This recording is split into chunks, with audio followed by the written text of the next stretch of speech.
So we won't delay the process. I'd like to thank Mike Smith, who is a new employee for the past 3 weeks in our IT department, and I've been on the phone with him for about 3 hours this morning. And he was very patient, very good, lots of things that needed to be done. So I just want to personally thank him, and I'll let Andrew Knapp know also that he made a good decision in choosing him. So we'll move forward. And our first item on the agenda is update and overview of COVID-19 virus, including equity and vaccine distribution testing. And Commissioner Greg Kesterman is on the line. Morning, commissioners, and happy to be here today. Yes. If you could just confirm that you can see my screen. Yes, we can. Wonderful. I'll run through some numbers, and like usual, feel free to interrupt me if you have questions. Happy to take those. So right now in Hamilton County, we continue to see a lot of COVID, although things are heading in the right direction. Right now, there are about 3,200 active cases of COVID-19 within Hamilton County. So that is the total number of cases less those that are presumed recovered. So just always a really good reminder, if we're talking to folks, to remind them that there is still COVID and we must still be careful. If we want things like the Dora District to be successful, we need to make sure places like that aren't sources of spread and outbreaks of COVID. So we want to continue to remind folks to wear those masks. When you're in gatherings like opening day, we want folks to space out and follow all the rules of the stadium and do a good job so that we don't see a reversal in where Hamilton County is currently heading. As far as our total cases, this week we are down from where we were even last week. We are at 90 cases per day. They did, relatively speaking, they did plateau a little bit. We had been holding around 100 cases per day. I'm excited to see that slight dip down to 90. This is a 7-day rolling average. In a few slides, I'll share with you the Ohio Alert System update. And when we look at that, it's a 2-week rolling average. And it is a little bit higher, much closer to 140 cases per day. I'm hopeful that we can continue to stay below 100, and then we'll be able to transition out of red as a county. Our percent positivity for Hamilton County is at 3.7%, which continues to decline week after week. This is another good indicator showing that cases and COVID activity are continuing to decline throughout Hamilton County. You will notice on the bottom graph that the number of tests being performed in Hamilton County are also declining. We were as high as 200 tests per 100,000 over a 7-day rolling average. We're now closer to 114 tests per 100,000. This is most likely an indicator that folks aren't getting tested as much, maybe because folks don't feel sick from COVID. So I think it's, I want to keep encouraging folks to get tested, but I do think it's a good trend as well. Reproductive value for Hamilton County is at 0.95, and for the 14 county region, we're at 0.92. As shared with you in the past, this does mirror cases. So we did see just a slight dip in cases, which helped bring that R value below 1. We'll continue to watch it, but right now I have no concerns whatsoever as well. When you break it down by age groups, you'll see in all of the charts a very nice downward trend, showing that the number of cases have dropped significantly in all age groups. The 0 to 19 age group does have a less of a defined downward turn, but notice the endpoint is at 11 cases per 100,000, which is very much in line with all of the other age demographics. Hospitalizations also have continued to remain fairly low when compared throughout the pandemic. We are at 141 confirmed cases within our hospital systems and only 43 individuals in the intensive care unit. I think what's probably most remarkable that we don't talk a lot about is flu. We hardly see any flu within our community.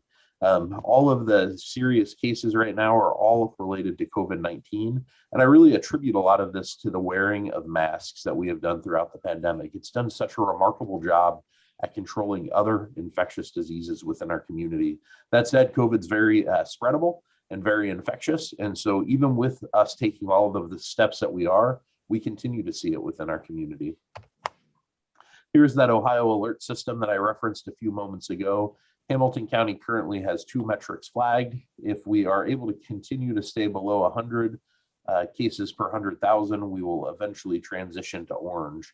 So my fingers crossed that over the next couple of weeks, we will finally be able to cross that threshold and transition. So let's talk about vaccinations. We continue as a county to make a lot of progress.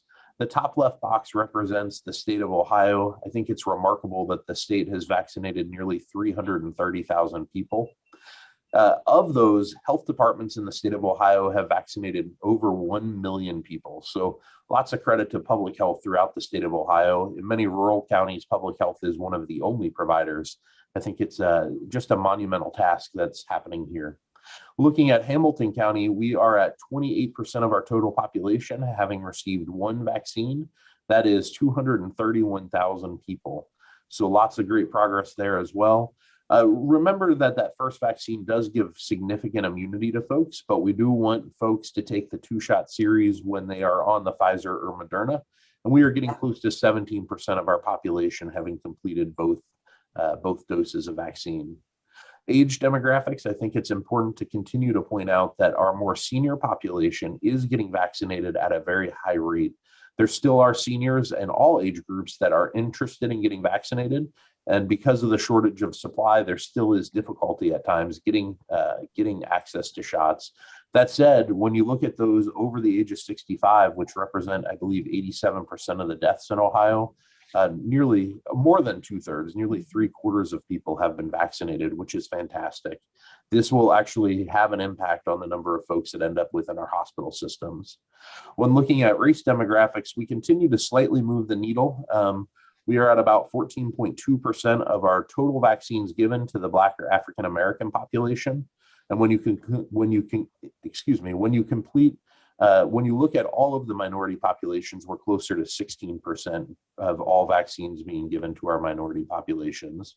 There are many efforts still underway, including with Hamilton County Public Health, in which we're going to churches and many communities throughout the county to make sure that we're actually bringing vaccine into those communities. In addition, many of our larger providers are also committed to ensuring that they are getting vaccine to our minority populations. So when you look at the total vaccines in Hamilton County, which will be my next slide, Hamilton County Public Health, we only received 2,300 vaccines, but as a county, we're getting closer to 45,000 vaccines. So it's really important that all of our partners are considering equity if we want to make sure that we continue to make progress. And so our hospital systems are looking at zip codes when they're inviting folks on MyChart and when they're doing phone call outreach, and they're really working hard to make sure that they're part of the solution as well. I've even heard of some community clinics being hosted and offered by some of our partners, which is fantastic. Looking at the last slide that I have prepared for you today, this is vaccine allocation to Hamilton County as a whole over the course of March. And this week, for the first time ever, we are seeing 30,000 doses of direct allocation from the state of Ohio. So each week we see an increase, which is fantastic. In addition, on the right side, you see we're also getting 6,000 federal doses. What that means is pharmacies like Walgreens or CVS or Kroger sometimes receive direct shipments straight from the state of Ohio, and that's represented in the more than 6,000 doses coming straight to them. We are also operating at the Cintas Center for some mass vaccination sites. I believe this week's total vaccine is 10,000 doses, and those did fill up fairly quickly. They got posted, I believe, on Thursday and were full by Saturday morning, and that is J&J vaccine. So when you look at us as a whole, as a county, we are getting 46,000 doses of vaccine this week. And sometimes that will range even slightly higher depending on what's happening at the mass vaccination clinic. One more item I'll share with you. This weekend, I was watching both the Cintas Center and the Wilmington Air Park up in Clinton County. Both are regional pods. And come Monday morning, the Cintas Center, as mentioned, was already full. But there were tons and tons of appointments at the Wilmington site. And so our office sent out an email to our 85,000 registrants on our website. And within a few hours, we were able to fill that Wilmington site. So for folks who were able to drive, there was another opportunity, and we were happy to kind of make that information available. That said, we know that we need to continue to leverage more vaccine in Hamilton County, right where the need is.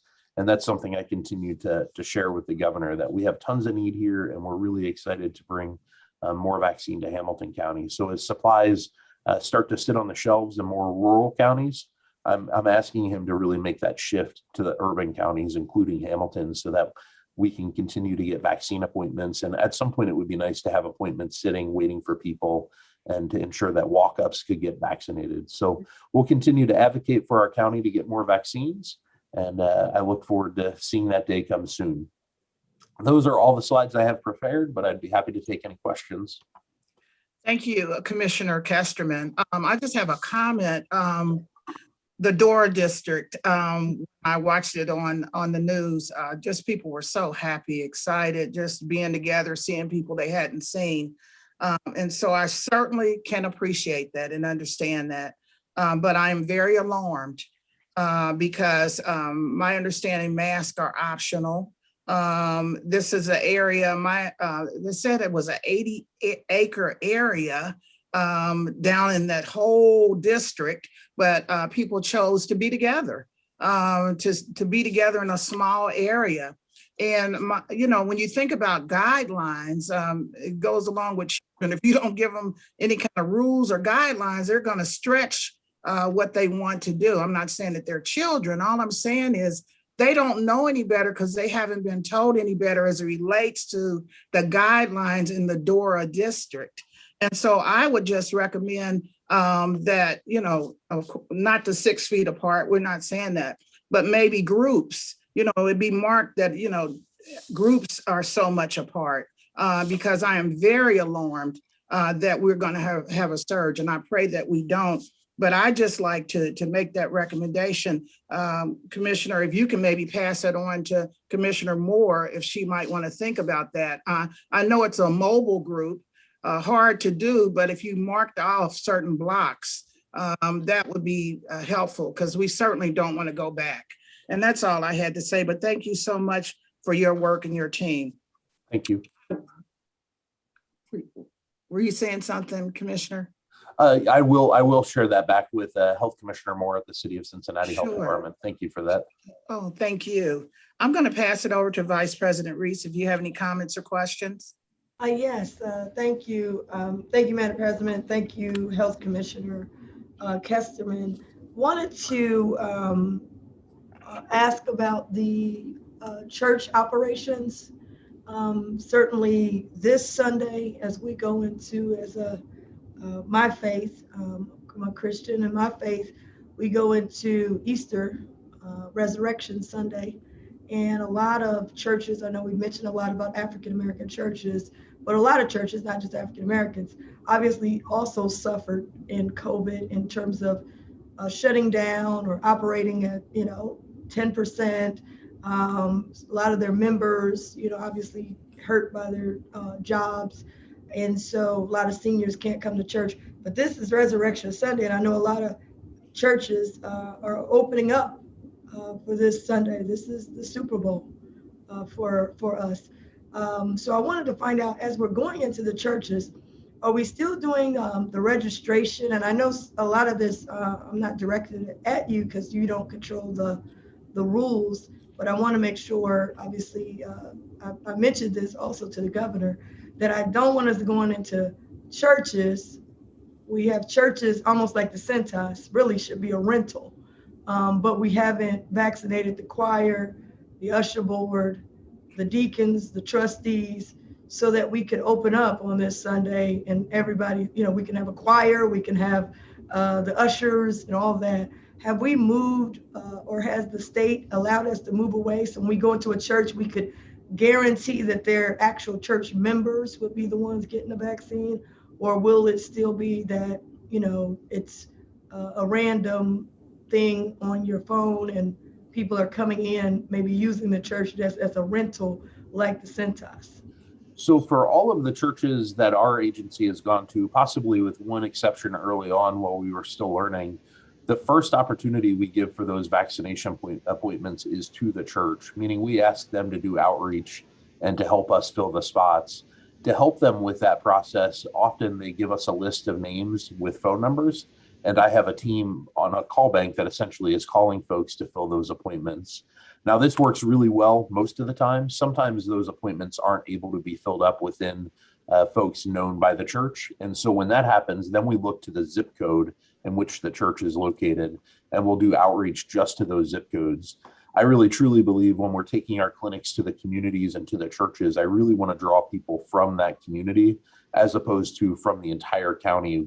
I really want to keep these community based, and that's how we're being successful with doing so. Okay, great. And I hope that as we're working collectively or collaboratively, because as commissioners, we've got the whole county, not just, we're not restricted. And I just wanted to make sure this Sunday, because I know that the churches are looking forward to opening the doors and getting back in there, and especially on Resurrection Sunday. And it's helpful if we have the members as a choir and all of the folks vaccinated so that we can have a good service without anyone, getting harmed. The other thing I wanted to ask you, I know we talk about African American churches a lot. Have we done anything or any partnership with the Catholic churches? I know that I had seen something that there was some potential issue with the J&J. Have we done any outreach at the Catholic churches and not just the Black churches? So we have really opened it up and have partners reaching out to us for the most part. So I believe we have done some vaccine clinics at Catholic churches, as well as minority churches and various neighborhoods throughout the Hamilton County area. As I've shared with this commission, I do serve 45 municipalities. So that's townships, villages, and cities in Hamilton County. And while a large focus of the conversation has been about equity and making sure we are serving our minority populations, I also have to serve other communities that don't make up minority populations. So we are really trying to move our clinics around and make sure that our team is accessible. The other item that I continue to stress with the governor's office is in Hamilton County, we currently have about 50 providers that have vaccine. And as I mentioned, I'm just one of those 50. I really wanted him to consider more locations. There are certainly Kroger's in locations that don't have vaccine, but have minority populations. But there are many other partners. For example, the Meijer on the west side that I shop at occasionally does not have vaccine yet.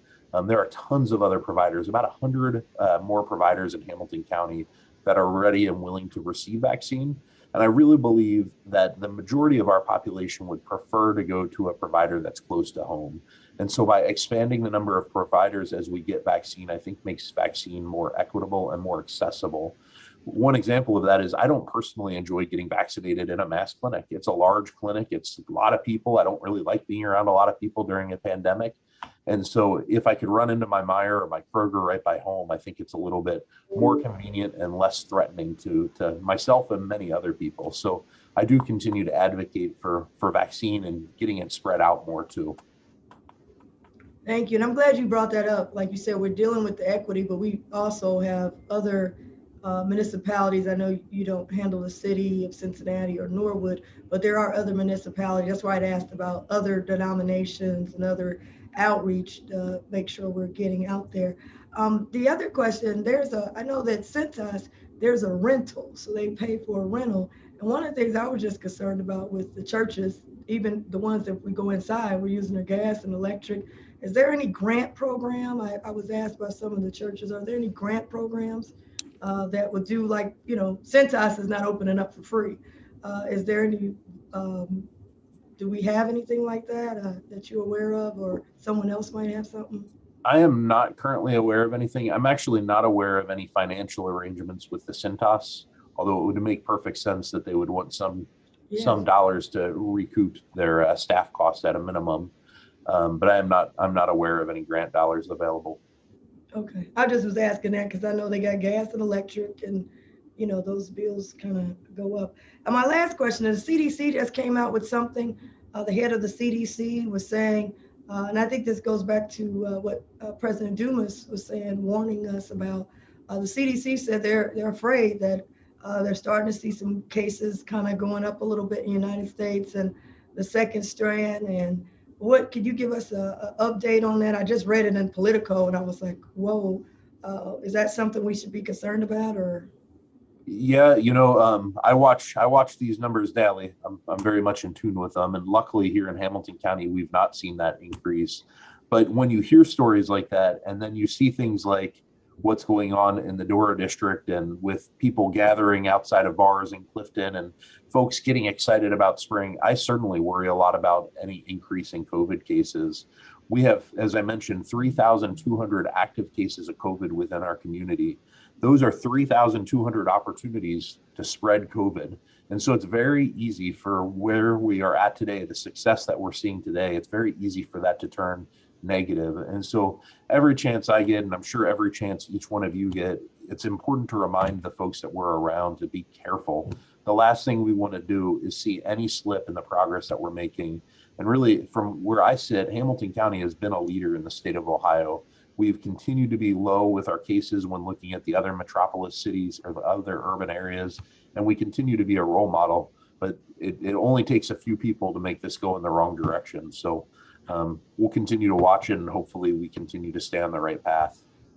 Thank you, Madam President. I Yes. forgot I did promise I would ask this question. Mhm. There's a lot about 2 masks. Someone said now they've gotten 2 shots. Why are they asked to wear 2 masks? And I think Commissioner Dreehouse at one of her briefings that came up about the, wearing the mask. What do we wear? So could you clarify that? Because someone said we went from 1 mask. Now we're talking about 2 masks after they've already got the vaccine. Why is that? Or is that true? I don't know.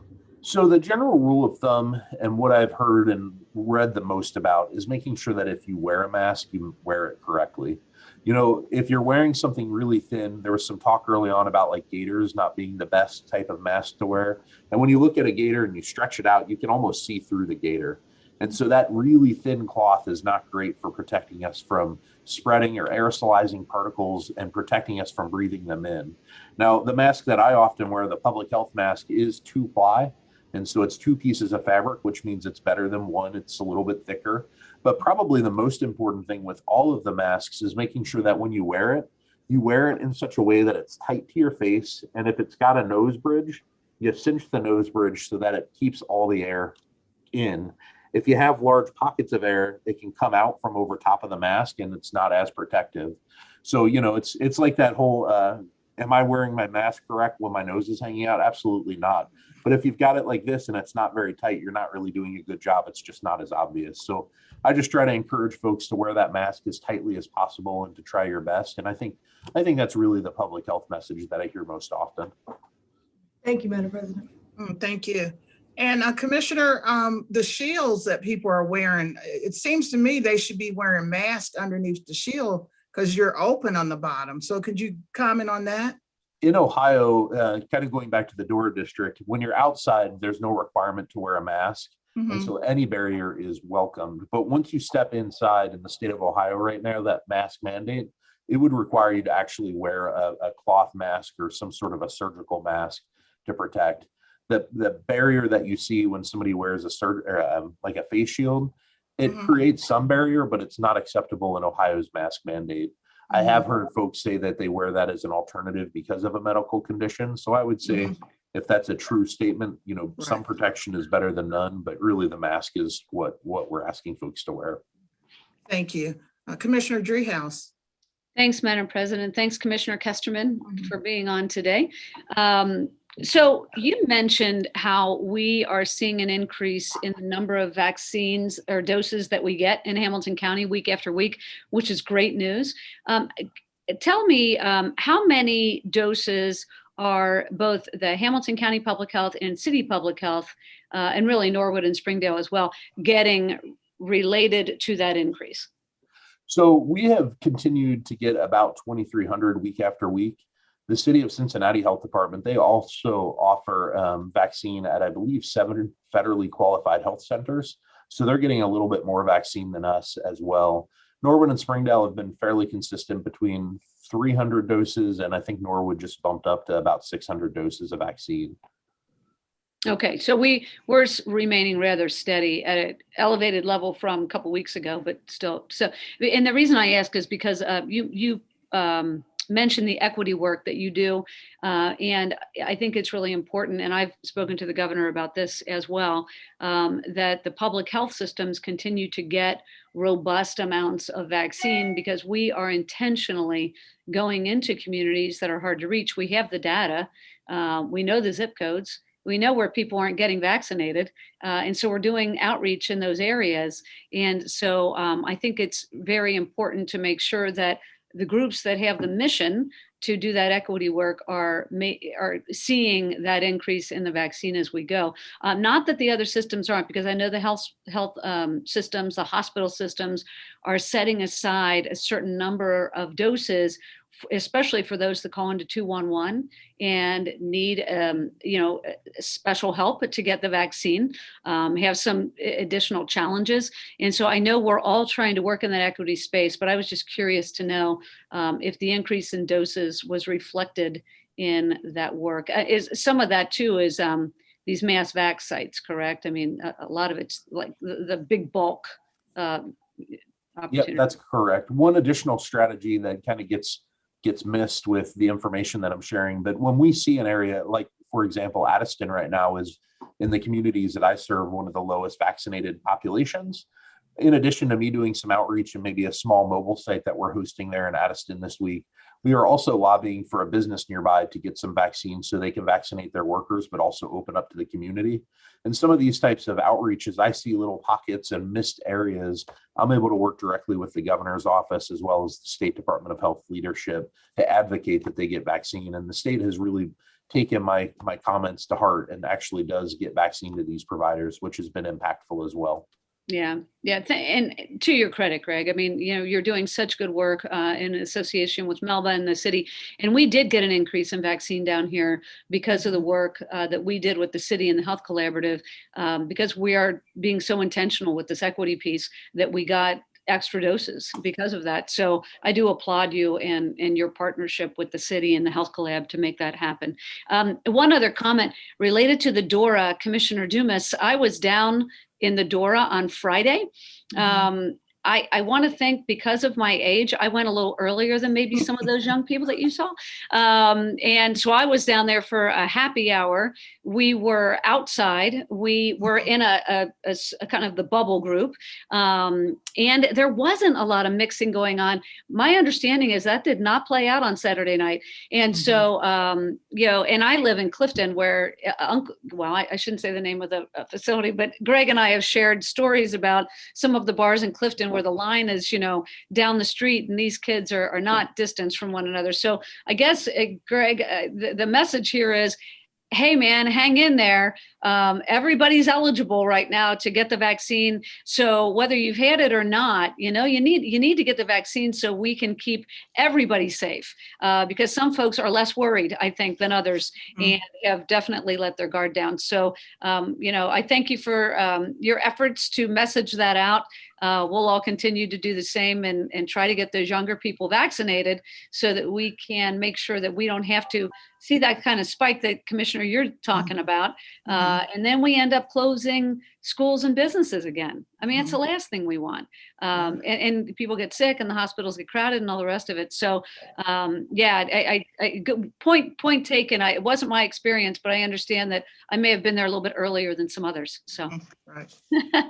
Thank you. Madam President, we can bring Yes. the bus down there to the DORA, and we'll have the bus down there. We can give you a shot before you get a shot.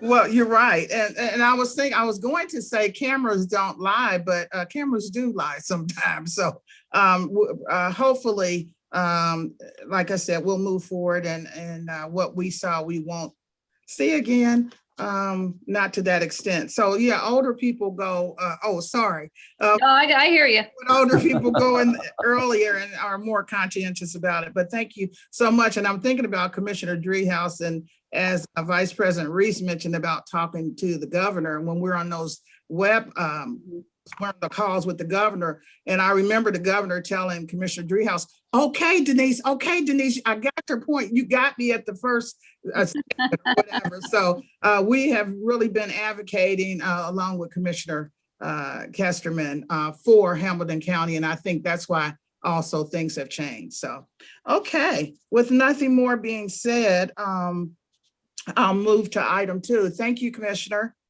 Thank you, Commissioners. And item 2 is an overview and explanation of the process for designating depositories every 4 years. And we have our new Hamilton County Treasurer, Charlie Winburn, is here. Welcome. I see him on there. You're muted.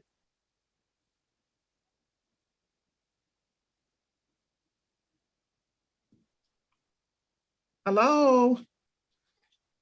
Mr. Winburn, are you there? Bridget, do you see him on? I do. I just asked him to start his video and unmute if he's listening.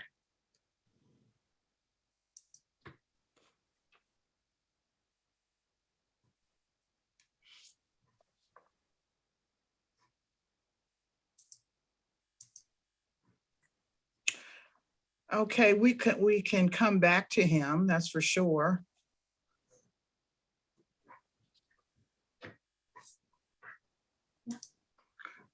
Commissioner, I just texted down there, so we'll Okay. see if I'll let you know if I heard back. I have not heard back yet, though. Okay, okay, very good. Okay, why don't we move on to item 3, because we do have quite a few things on our agenda for today. So item 3 is strategies for policing innovation and community-based crime reduction grant. And Captain Tony Oru, is that correct? Yes, Commissioner, that's right. Okay, very good. And I'm going to let you announce that other name that's on with, I don't want to mess it up. Okay, My name is Akshata Kumawat. beautiful. Thank you. Okay, so why don't we start our discussion? Sure. So Akshta and I are the representatives for the Sheriff's Office's Intelligence Unit. As you heard from us when we were talking about the COPS hiring grant, it's our intent to transform our agency and make it more effective, more efficient, more transparent. There are 2 grants that we wanted to talk to you about today that are in alignment with that vision for the future of the Sheriff's Office. And the first one is called the Strategies in Policing Innovation Grant. Both of these are Bureau of Justice Assistance and Department of Justice grants. So the SPI grant, the Strategies in Policing Innovation Grant, that one is a grant where we are partnered with the University of Cincinnati, their Institute of Crime Science. And the goal of that grant is to, in all of our patrol areas throughout the county, we have repeat locations that get a high volume of calls for service. And so with the help of UC and then our own capabilities, we're going to identify those hotspots and implement some problem solving at those hotspots so that we can reduce those calls for service. And our hope is to reduce the harm that's done in society by doing so. So we would be identifying the hotspots using data-driven strategies. That is where the Institute of Crime Science comes in.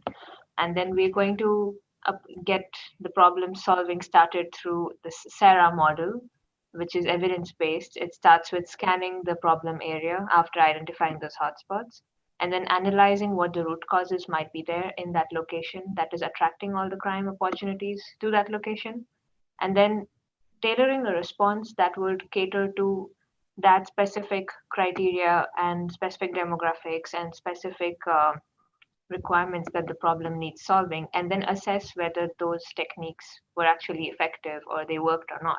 So that's a step-by-step SARA process. And in doing so, we are getting commitment from all our command staff. So UC is planning to organize training workshops to have all district commanders and sergeants and below to attend them and to learn about how this problem-solving approach is handled at the basic level. And so when everybody is going to be on board and learns about the different ways that we will use to devise more tailored responses to these locations, they will all be able to carry out the will right from the top to bottom. So in total, we have about 48 such repeat locations all across the county. That is 12 patrol areas that we have. And then each one is going to receive a 3-year period process of problem solving. So we would identify if we need to partner with some other external authorities to get the problem solutions organized and to get more commitment from the communities also in trying to help us solve the problems at those locations. And so because this is a community-wide project, it's going to require lots of data analysis and different commitments at the level of all the district commanders. So in total, that's what the Strategies for Policing Innovation grant looks like. So it is a $700,000 grant, and what we're lacking and why we're applying for this grant is because there's a lot of technology involved. The partnership with UC, they're a sub-grantee. So for their time, their commitment, their resources, they're a sub-grantee for this grant as well. And then some expertise that we currently don't have, which is an additional analyst, bringing them in. This is going to help us accomplish our objectives with the grant and then transform the agency. Since we, before we started all of this work, we looked at crime problems, disorder problems throughout the county the very same way, in a very reactive way. And it's our intent not just to affect these areas, but transform the agency, letting our leadership know how they can problem solve. Our patrol officers, who are the future leaders of the agency, they're going to be carrying out the mission at all these locations. And as they come up as our future leaders, they're going to be more equipped, better equipped to handle those problems in the future. This really is about transforming the agency, moving towards evidence-based practices, and merging the academic world with our agency. And that's where we've been lacking for quite a long time. Okay, thank you very much. You were saying a $700,000 grant for a 3-year process. So the county is not needing to add any additional monies to this or commit to that, correct? That's right. There's no local match for this grant or the CBCR grant as well. Pretty much what's budgeted in is what we're already paying for, the staffing and the resources that we already pay for. There's no additional ask out of our own budget, or we won't come to the commissioners for any additional funding because of these grants. It sounds like a great concept and much needed. Is this similar to the one for Lincoln Heights? That one which we started was the community-oriented policing services that the COPS offers. That one gave us the personnel to send down there for 10 officers. But the second grant that we would be discussing, that's community-based crime reduction, it gives us the strategy to employ with these 10 officers. So while the 10 officers are already present in Lincoln Heights starting from this year onward, the community-based crime reduction plan has more of the pro-social interaction with the community, and we would be having different kinds of community programs going in there. So as the title itself suggests, we would be trying to reduce the violent crime and increasing the trust and cooperation from Lincoln Heights through more community-related programs. So what the 10 officers are set there to do is to interact more with the residents, to understand their concerns, to listen to their problems, and to understand what they are really interested in and cater to that requirement, rather than just being there and putting our strategy in place, saying that these are the programs that we have in mind. But unless we really get commitment from their end and understand if this is what they really want, it's only then that our program will really be successful. So that is the objective of the CBCR grant. And at the same time, while we are conducting that, we are still going to require different technology to set up our analytical unit so that we can then use our analysts and the technology to understand where is that violent crime really happening around Lincoln Heights. And even if there are people coming in from outside and that Lincoln Heights area is attracting people to come there and commit crime, then why is that happening? So a lot of the objective is the same. But as far as SPI goes, SPI is for all the county locations, all across metro areas, whereas CBCR is more centered on Lincoln Heights alone. Okay, thank you so much. And so as we look at timeframes for you guys, once you present this to us and the other commissioners, I'm sure it may have some comments or questions. What's your time frame as far as submission and approval? Well, the grant was applied for in 2020. And in the fall of 2020, we were told that we were awarded these two grants. However, the feds went to that Just Grant system, which you may be familiar with, and navigating that has been very problematic for us. So we finally got to where we needed to be to come before the board and request that we can move forward with the grant, accept the funds, and use the funds. Okay, thank you. We have been awarded them. We just want to get your authority to give us the permission to use them. Yeah, and that was my thought, that there would be some stalemate in between while people are getting adjusted and getting into their new positions with the new White House staff. So I'll Mhm. open it up to Vice President Reese. Thank you, Madam President, and thank you for bringing this forward. Certainly, we're always excited when we can get grant funding to help in the community and help reduce crime. Wanted to, this is on the agenda, and Iris Rowley, who has been very active and has a group that has been working, obviously, the collaborative agreement, which I was a part of when I was on city council, and certainly was a part of the statewide collaborative that we have.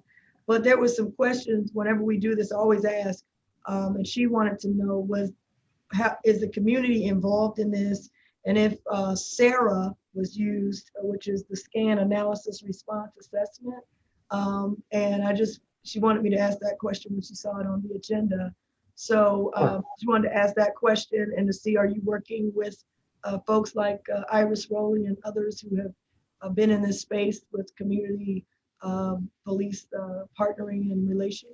Yeah, so with the SPI grant, it is so widespread and it's in communities throughout our patrol areas in Hamilton County. So we don't have an agreement with each of those jurisdictions or communities for the work itself. But that one is more technical as far as identifying those hotspots until, in fact, University of Cincinnati, they've identified what we believe, as Akshita said, those 48 locations. But not all of those locations are going to be selected as treatment locations where we're actually going to be applying the methods and the SARA model to those places. A lot of those locations are going to be control locations that UC can use to compare to the treatment locations. Because what matters is ultimately when we were sitting and discussing these with our district commanders, they each were asked independently whether do you really think this location must receive that kind of response or that much attention for 3 years, because there were some locations where the calls for service were not so high, but some of them were very much high and they just stood out. And we have to understand that it's the frequency of the crime, it's the magnitude and the impact on the community, plus the size of that problem and our resources at the same time, in order to decide whether we want to dedicate 3 years worth of time towards these locations. And hence, although 48 locations were identified, but as Captain just said, it's just going to be one out of each district that's really going to receive that treatment. So hypothetically, if you were having a problem location and you would want to do a root cause analysis on that, then the entire SARA model would be applicable on that location. In contrast, the CBCR grant is specific to Lincoln Heights. So from the beginning, we've been discussing this with Lincoln Heights Council. We had a meeting with Lincoln Heights Council, I think about a week and a half ago, discussing about the COPS hiring grant and the kind of work we're doing there. They're very excited about that. The village manager, Joyce Powdrill, has been a great partner with us in it. If we were not wanted in that community to do the work we want to do there, we certainly wouldn't move forward with it, but it's something they're excited about, they're very interested in. And it's not just simply us imposing our will there, that they are a partner in it, and we will get their feedback throughout the whole process with them. Awesome. Thank you, Madam President. I just wanted to make sure that the community was involved, and as this grant is specific to Lincoln Heights only, then you've answered my question. I just only had a question if it went beyond Lincoln Heights. I wanted you to also make sure that other communities are involved and connected. But thank you very much. You answered my question. Thank you, Commissioner. Thank you. Commissioner Dreehouse. Yeah, I just have one quick question. So I know the deputies patrol in certain parts of the county where we've got contract arrangements. Remind us how many jurisdictions that is. Do you guys know? There are 12 jurisdictions now. Okay. Is it primarily out in the townships?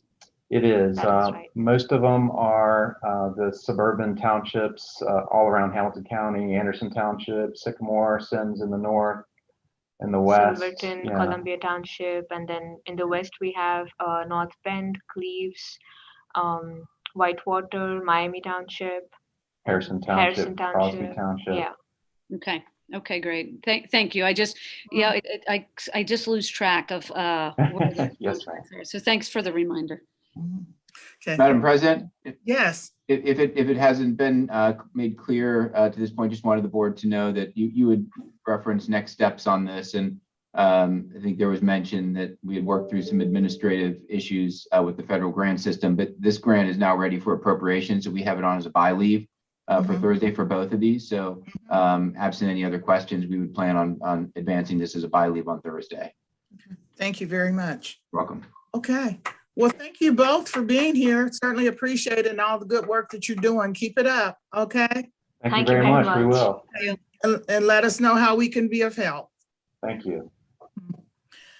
Okay, we will digress and go back to I was gonna say digress and go back to our treasurer, Charlie Winburn, but we're gonna go back to item 2, overview and explanation of the process for designating depositories every 4 years. Mr. Winburn, are you there? Can you see me? Yeah, I see you now. I'm sorry, our mouse didn't work. That's Oh, what that's happened. okay. So Yes. good afternoon, Madam President and Madam Vice President, Commissioner, and County Administrator, and Mrs. Paniota. It's good to be here today to serve you. So, am I doing it right? Should I just go on and say what I need to say Yes. real quick?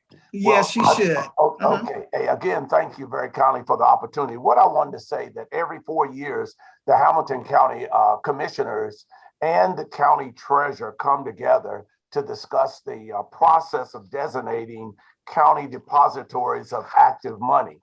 As you know, in your package that you have, that eligible institutions must have their offices located here in Hamilton County. And there are 26 banks right now that's on the list that's been there for the last 4 years. And banks must make application to participate.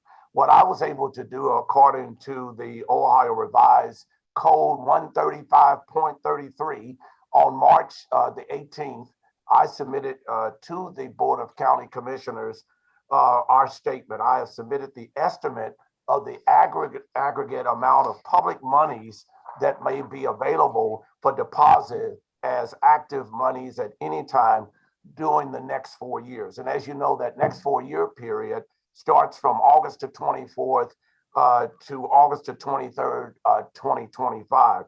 And that estimate that we came up with, and I want to thank my deputy treasurer for helping me to navigate through all of this, is that number now is $150 million. I believe the last 4 years, it was $120 million at any given time that would be available. So in your package, there's a comprehensive schedule, and hopefully that should be my presentation, Madam President. Thank you so much. And we did receive that information from you. And it's always good when the numbers go up as it relates to monies that we have in hand. I'll go on to Alicia Reese, Vice President, if you have any comments or questions. Yes, thank you, Madam President, and to our new treasurer, Mr. Winburn. I wanted to ask, I got a couple questions, because I always look at whether I was at the city or the state, where do we deposit the money of the tax payers? And one of the things I wanted to find out on here, are credit unions eligible? I see all the regular banks, but. Well, I have my deputy here, but based on the information that I have, they're not. It's basically financial institutions that have the capacity to make that investment. Okay, so I would like to double check that when you get a chance. Yes, we will. And I want to check that, because some of the credit unions do have a business, and they do a lot with small businesses. And so I just wanted to find out if they're eligible. Hey, Madam Vice President, here's what we could do now. Mike Lauman, I have my deputy treasurer here, and I can have him to follow up on it. But basically, those who meet the financial threshold, they can definitely apply. And by the way, the Hamilton County Commissioners, it's pretty much in you all's arena on sending out notices to the appropriate financial institutions. Okay. Yeah, I appreciate it. So I just want to put that on the table. And the other thing, and goes to probably us as a commission that I want to put on the table.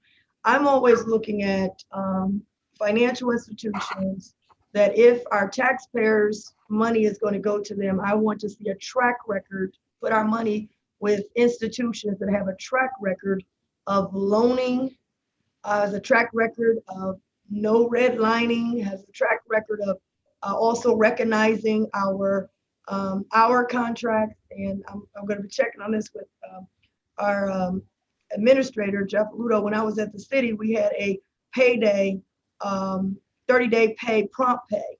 And at that time, we said that we would not do business with a bank that did not recognize that prompt pay, that would allow a small business who won a contract with us to be able to take that contract and be able to borrow against it so that they can get the working capital, which was a major barrier that Mr. Winberg, you were at the city as well. You know, that's a major barrier for small businesses and particularly minority businesses. When you go to get a loan, there was a difference. If you was a minority business or a small business or woman-owned business, you couldn't get the working capital. But others people could take a contract and borrow just against the capital, where the minority business would have to put up everything but the kitchen sink as collateral to get it. So I want to have our money going to institutions that have a good track record of loaning money to our citizens, has a good track record in terms of small and minority businesses. And I think those things are critically important, because any bank that is certified that meets this requirement would be happy to hold your money and make interest off of it. What we want to do is make sure that wherever we put the money, because it's not our personal money, but where we put our money, it goes where the taxpayers. It's just like us. If I go to a bank, I want the best deal. And I think we should be doing that as well. So I just wanted to put that out as we're looking into those next steps. As you've indicated, Treasurer Winburn is in our court, but I want to go a step further than, did you meet, revised code? Obviously, that's the floor. That's the floor, but that's not the top. So that's the basic to get in the door. After that, I want to see, what is your track record of loaning money to small businesses, minority businesses? What's your track record with housing? Right now, people are having difficult times. Are you one of those banks that come in and have a whole lot of extra fees? Are you one of those banks that come in and foreclose quickly on a home and put a family out? So those are the things that I want to look at, getting the best banks that want to work with us, and we work with them so we can have a win-win. Thank you, Madam President. Thank you. I think, did he leave? I'm still here. Okay, oh, he went to the other side. I'm looking over here, but those are the same thing. Yeah. Y'all not used to me being this quiet. That's what it is. Oh, I know, yeah. So those issues that Vice President Reese brought up are certainly systemic issues in banking that have gone on for years and are could be improving some, but never at the rate that it should be. And maybe as a commission, the commissioners can make a statement to let those who are holding our money know what our expectations are, because we certainly know those things in the big scheme of things has not changed. But we can make a statement about where we are with it and what our expectations are. Thank you. Commissioner Dreehouse. Yeah, so related to that, Treasurer Winburn, I'm wondering if a bank is eligible because of the criteria that's set up under the ORC, what kind of discretion do we have? I mean, I like the idea of sending a message to those that we want to do business with, that we hope for a certain kind of conduct. Do we have some discretion here, or is the ORC so prescriptive that we don't?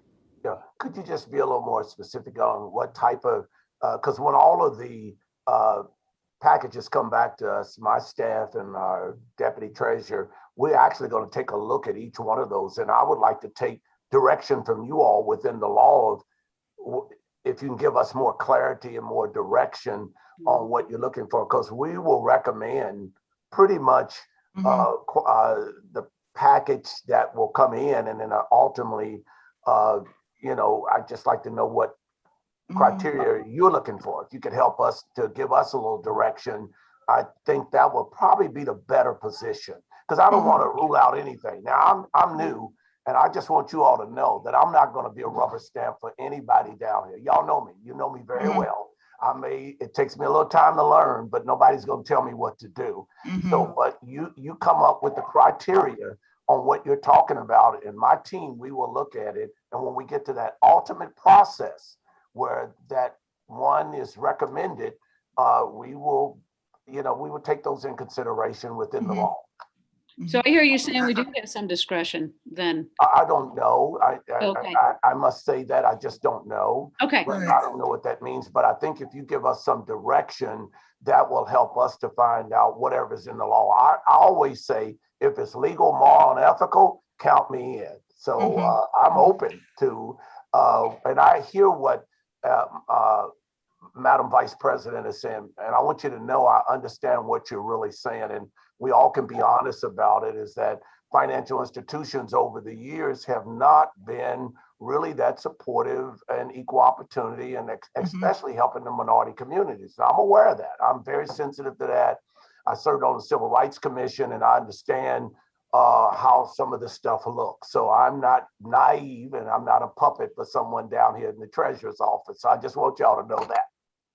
So Madam President, I'm wondering if before, these things are decided, if we could get a better understanding of what our discretion is, what ability we have to weigh in, and what the ORC dictates from us, because I don't have any understanding of that. And so I think that might be helpful. Yeah, I have a very capable deputy, and we'll get together, and I really like my deputy because he shows me the pros and cons, and I don't want somebody down here just agreeing with me and being a yes person. So I hear what you all are saying. I understand what you're saying, and I want to be a part of serving you all and serving the taxpayers to make sure that we answer those questions that you just laid on the table. And thank you, Commissioner Driehaus. And by the way, thank you for showing up at my swearing-ins. Oh, it was fun. I enjoyed it. Oh, thank you. Madam President, can I just make one clarification? Those who are maybe watching here, ORC is Ohio Revised Code. I call it AKA the law. But on there, from what is on this packet, now maybe I'm sure there's more to this, but to answer or maybe piggyback a little bit more on what Commissioner Driehaus was, where she was going. And obviously, all of us are coming down. There's been a way that business has been conducted since the 1800s, and we have not been included. There weren't women, there weren't African Americans in charge. It was, wasn't bipartisan. And so, it might have been going a certain way. And now where we're coming, we're saying, listen, we want to look and include everyone because we collect taxes from a diverse tax base. The only day we're equal is when the taxes come. They don't have you fill out anything to say that you're a minority and you get a discount on your taxes. It's a percentage that everybody's got to pay. And so if we're going to have taxation, we got to have participation.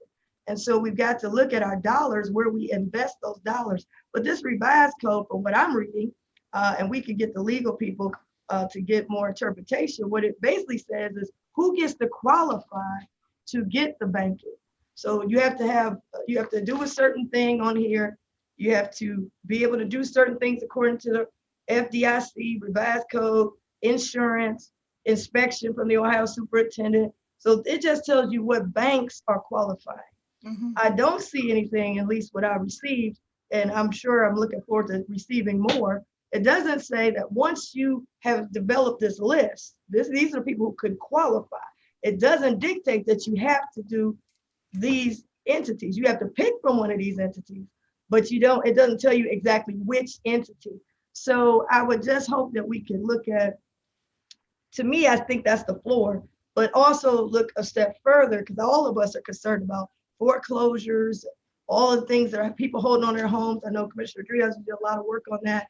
And I don't think it would hurt us to look at, from the list that qualifies based on the state law, which one of these line up better with our focus, which is making sure there's fairness, make sure there's equity, making sure people be able to hold on to their homes, getting the best deals. Those are the things that I was asking to add to the criteria based on this, you only can go by this list. So that's what I believe from what I'm reading here from the Ohio Revised Code 135.33B, which requires public depositories. So anyway, I wanted to clarify that, Madam President, Madam Commissioner, which I think will allow us, from what we're all working on, which is making sure that, we deposit the money at the best place that has a track record of doing good work for everyone. Mhm. Madam President. Well, I would, Yeah. go ahead, Treasurer. The only thing I was going to say is that we have a very capable team down here. We're going to look at everything. I think Commissioner Dreehouse and Madam Vice President really was clear about what I'm hearing. And the ultimate decision, based on what I know right now with my limited understanding, is that the ultimate decision is the Hamilton County Commissioner.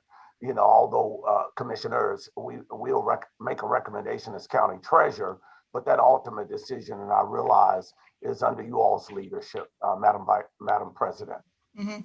Thank you so much, and you're correct. And I think it's something that the Treasury Department does not need to deal with, that your responsibility is to take the money in, make sure the institutions that we pick have the capacity, we don't lose money, we invest correctly. And so when it was mentioned about the Ohio Revised Code and which ones can qualify and which ones are doing what they need to do, I will say none of them.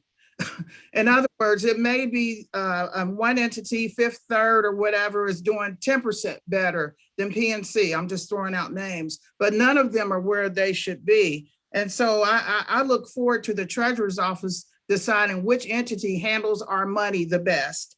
And for us to send out the message to those entities and the other ones, if they get chosen at a later date, what our expectations are. And so I think that's the beginning of the message that I'm thinking has not been sent out before as a group. And I think that's something we need to do, but to rely on the Treasurer's Department to make the best decision financially for the county. And then of course, we approve all those financial decisions, but the message of our commission and where we want it to go and who holds our money, I think we can come to a decision on how that message needs to go out.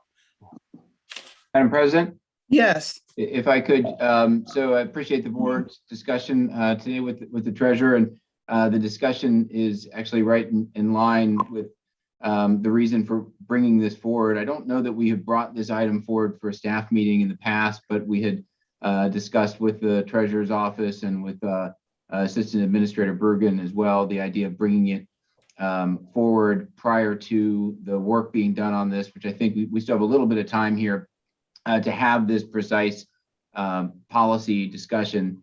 As was indicated earlier, the ORC does prescribe the process here, and it does indicate that the Board of County Commissioners designates these institutions, one or more eligible institutions, based upon a recommendation from the Treasurer's Office. So we specifically surfaced this at this time so that this policy discussion could take place. I think there is a question about, as Vice President Reese said, the Ohio Revised Code establishes a floor. What flexibility prerogative does the board have to go outside of those criteria? And we raised this issue at this point in time precisely to give us the ability to run that to ground. So I know the treasurer has a very capable team in his office. I would only say, Treasurer Winburn, happy we have at your disposal a good financial staff up here that can help out with these questions. So if you need any resources from county administration, we're happy to help you in this effort as we look to get something back to the board. Thank you. Okay. With no more being said, you always have the last word, Treasurer Winburn. First of all, Madam President, and I just want to thank you, County Commissioners. All of you all are just really just great dynamic people. And it's just going to be a joy having a short marriage with you all. This is probably the shortest marriage I've ever had in my career. So, but let's make the best of this marriage. And Yes. again, thank you, Madam President, Vice President, and Commissioner Driehaus. I really appreciate you all's leadership. And Mr. Jeff Aludo, I finally got a chance to meet you. One of my good friends know you and he says you're a very good person. And I know Mrs. Penny Older, and thank you for an opportunity to serve you all for the next 5 months.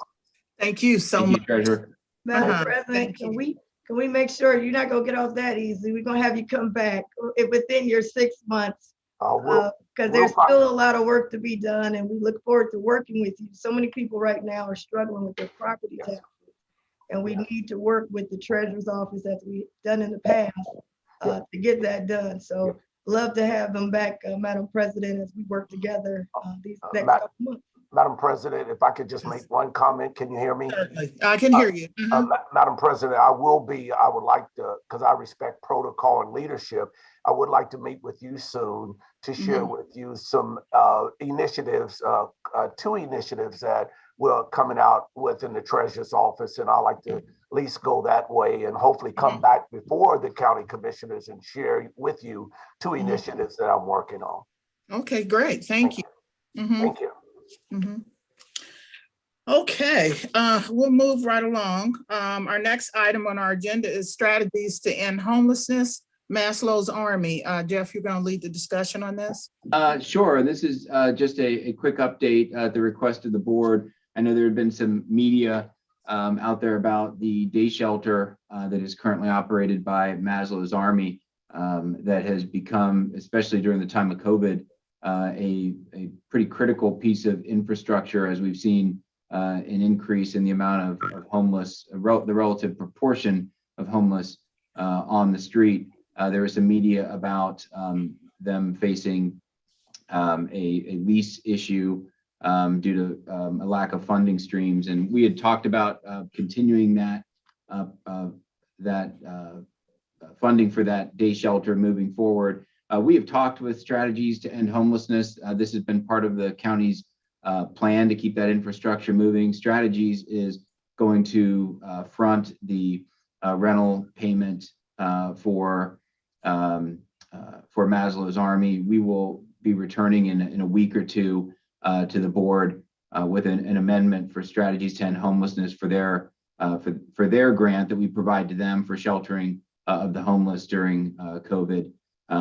And so my understanding is from talking to reps both at Maslow's Army and Strategies that issue should be resolved and should be taken care of. I think the broader conversation will happen down the road as we get a better understanding as to how the homeless population is going to continue to evolve from a numbers perspective in terms of the proportion on the street, and as different institutions, libraries, other shelters, and day options open up.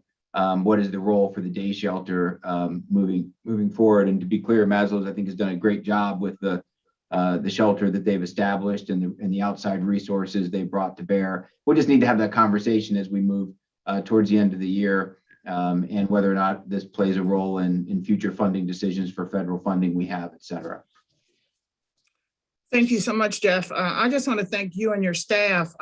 I remember seeing on the 23rd of March that the date of the 31st was blasted across the television. And so I brought it to the board and then talked to Jeff, and his staff moved on it. And so I know this is a priority of the board. And so within a week, we have resolved a major problem as it relates to those the people that occupy that space being put out. So I want to thank you and your staff for moving quickly. I want to thank Kevin Finn from Strategies to Reduce Homelessness, working together with Maslow's Army to make sure that is taken care of. And Jeff, in addition to the housing, do they also are they given like a free store food that comes through there, or would each individual need to to go get food? How, do you know how that works? In the day shelter itself, Yeah, I know they have multiple resources connected in there, and I know they have some food provision, but I don't know whether they're connected directly to Okay. the free store or not.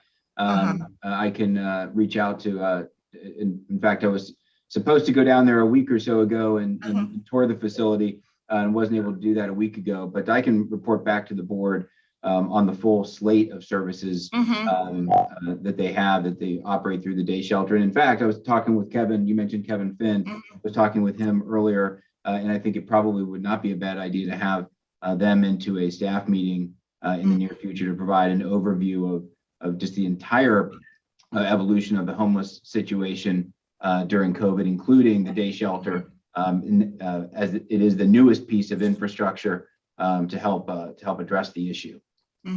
Thank you so much. It would be great if it could be a one stop that once they know they have a place to lay their head, they also have a meal that they don't necessarily have to go over there to get. So okay, I appreciate that, Jeff. I'll open it up, Vice President Reese, any comments? No, I just want to echo what you said in terms of thanking Jeff and the administration moving forward with this quickly. And want to thank you for bringing it up at the meeting. You brought it up at the meeting and the administration moved quickly on it. And certainly that's very important. I also, on the bigger conversation though, I'd like for to get an update and understanding regarding the Bethany House, which I think is something that is also going to be needed and is needed, and they're moving forward with it. So I'd like to know more about that focuses on homeless women as well. So that's the only thing I would just add that I like to have that part of that presentation or explanation of where they fit in as we're looking at funding for these initiatives as well. So thank you. Thank you. And just to mention about Bethany House, we did give monies to Bethany House. And I remember seeing on television, they were asking people to bring donations of food and Tupperware dishes for the people that were there. I talked to Jeff and I said, no, we just have to do a better job of, they shouldn't have to get food from other people's houses. And so Jeff worked on it and we were able to supply the food that was necessary for Bethany House. So thanking Jeff again for his staff. Madam President, I believe, so I think Holly and Joy Pearson had worked something out on that. So just want to give them due credit. Yeah, thank you. And I certainly agree. If we can, I guess, look at things in a bigger way, there's so many, there are other homes that have women and just children in it and whatever. We have the resources to do it. We need to just try to reach a group rather than one at a time. I think we'll be able to do so much more. So Commissioner Driehaus. Yeah, thanks. So I had also asked Jeff to get Kevin Finn in to talk about how the COVID dollars were utilized when we were rehousing the homeless population and what the time frame is, because I am not clear as to whether or not folks have moved back into the day shelter, or not the day shelters, the regular shelters, because remember we retrofitted those facilities to allow them to distance, and we've got touchless faucets and stuff like that in there to allow for them to go back. But I'm not really clear about the status of the funding and what the status of those individuals are right now as it relates to those shelters. And then the day shelter was something that was plugging a hole that, since the libraries and other facilities were closed, we just didn't have a place for people to go. So, is that an ongoing need? Is that something that we should put into, like you both said, like this larger discussion about the homeless population and how we are serving them? Because, the federal dollars will run out, but we've got a levy that addresses issues related to the homeless. And so this conversation should, I think, spill over into the indigent care levy conversation where those monies are, And I agree that the strategy in the past has been related to strategies. And I appreciate the work of Kevin and others to work on issues related to the homeless population. But the homeless population is changing, and there are women and families impacted here through Bethany, and Lydia's house is the other one that we've helped with some funding through the CDBG dollars. And so we should probably have a broader conversation, maybe related to the federal dollars and the levy, to understand what the needs are and kind of roll that all together. So hoping that maybe we can get Kevin in to talk a little bit more about that and round out the conversation. Yeah, Madam President, Commissioner Dreehouse, happy to do that, and happy to provide an overall. I mean, this was one, if you remember, this was one of the first things that the board did back when COVID hit, was make sure that we were moving individuals out of the congregate shelters into non-congregate settings. So my understanding is we do still have people in the congregate shelters, but because we've moved people out into the non-congregate hotel spaces, we do have the ability to space in those buildings more so until we have the capital improvements done. And we are working with the city of Cincinnati to split some of the funding on that as well. So once that is done, we'll start having folks move back in, but Kevin can give us a better understanding as the timeline for all that. So I'm happy to work with President Summer Dumas's office and to coordinate that staff meeting with Kevin Finn to provide that update to the board. Thanks. Great. And our numbers that we're spending on the hotels, I haven't looked at it lately, but it's extremely high. So we can't continue to have people in hotels. It just won't work. I mean, that's just a Band-Aid. We understand why we did it. So anything else? No, not unless there's additional questions, commissioners, that would wrap it up for that particular update. So Jeff, you're next. You want to go into your next item? I will. Commissioners, so my next item is item number 5 on your agenda. So this is an update on the American Rescue Plan and follows up a staff report that I had sent last week on a funding process for the board, kind of mirroring what we had done with the CARES Act. So I'm just going to walk through this briefly, primarily for the public who may be watching, because commissioners, I know some of this is remedial to you in terms of what the American Rescue Plan does and its purpose. So I'm going to share my screen with you now, if I could.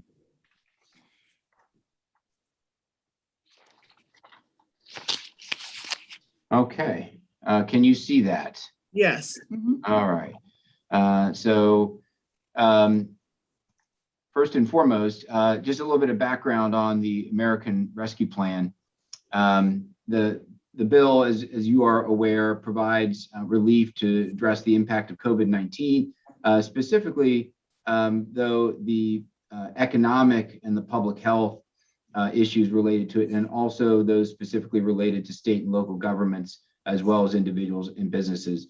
Just a few metrics around it. The American Rescue Plan itself was 1.9 trillion. There was 350 billion, which was allocated to state, local, tribal, and territorial entities. Hamilton County is receiving 158.5 million at last check, and we have no reason to think that's going to change. The funds are provided in 2 tranches. As you had indicated the other day, Madam President, the first tranche will come 60 days following enactment, the second no earlier than 12 months after the first payment. In terms of eligible uses, there are 4 real eligible uses described in the law. The first is to respond to the health emergency with respect to COVID-19, but also its negative the ancillary economic impacts, including impacts to households, businesses, nonprofits. So this very much echoes what was in the CARES Act in terms of our ability to address things, but it's written in a way that provides us a little bit more flexibility, I believe, as it relates to ensuring that we can address these ancillary impacts as an eligible use. I will say, you may hear me say this several times during the presentation, we are actively awaiting the arrival of Treasury Department guidance, and I'll get to that a little bit later, which hopefully will provide some clarity here.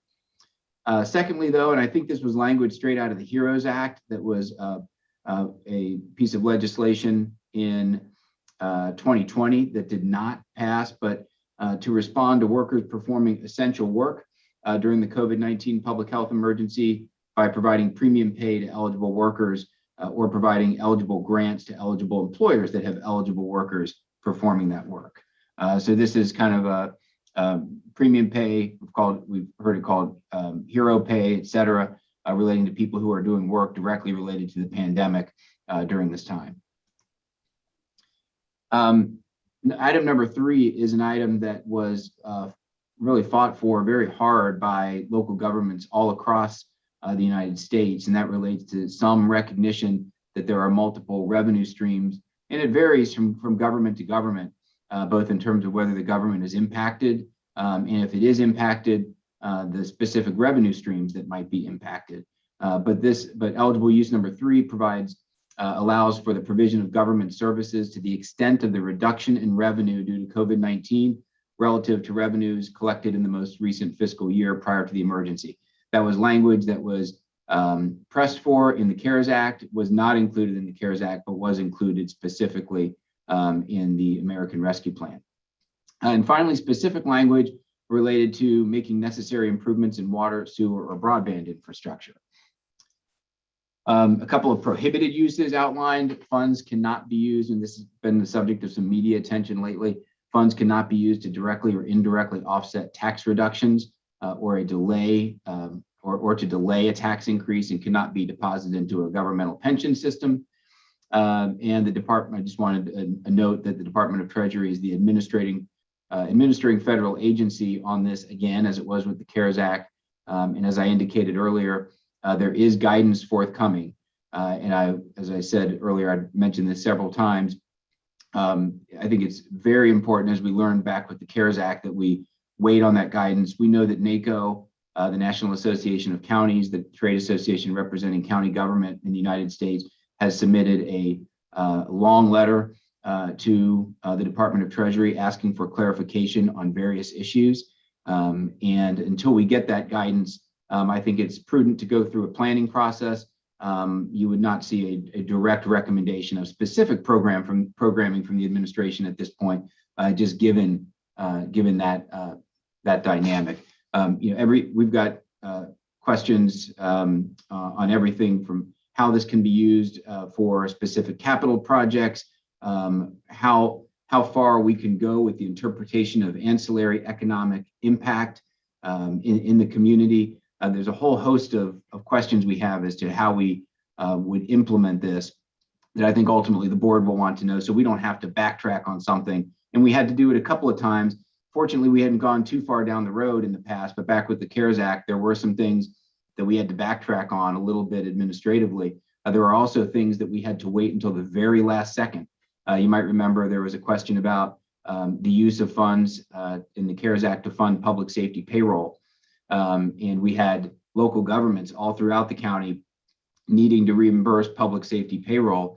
We didn't get final clarification on that until very late in the process, and ultimately provided those local grants fairly late in the year. And for a while, it was pretty tenuous as to whether or not we were going to get that clarification or not. So making sure we have that guidance, and hopefully we get it here pretty soon, is very important. Other American Rescue Plan components. There is another program in the American Rescue Plan dealing with emergency rental assistance. As the board is aware, we recently received another round of roughly $15 million in rental assistance. The ARP includes another round, and our estimate right now is that the county would get an additional $12.3 million on top of that 150 plus million through the local government allocation. There's also a capital project fund set up that was announced as a $10 billion program.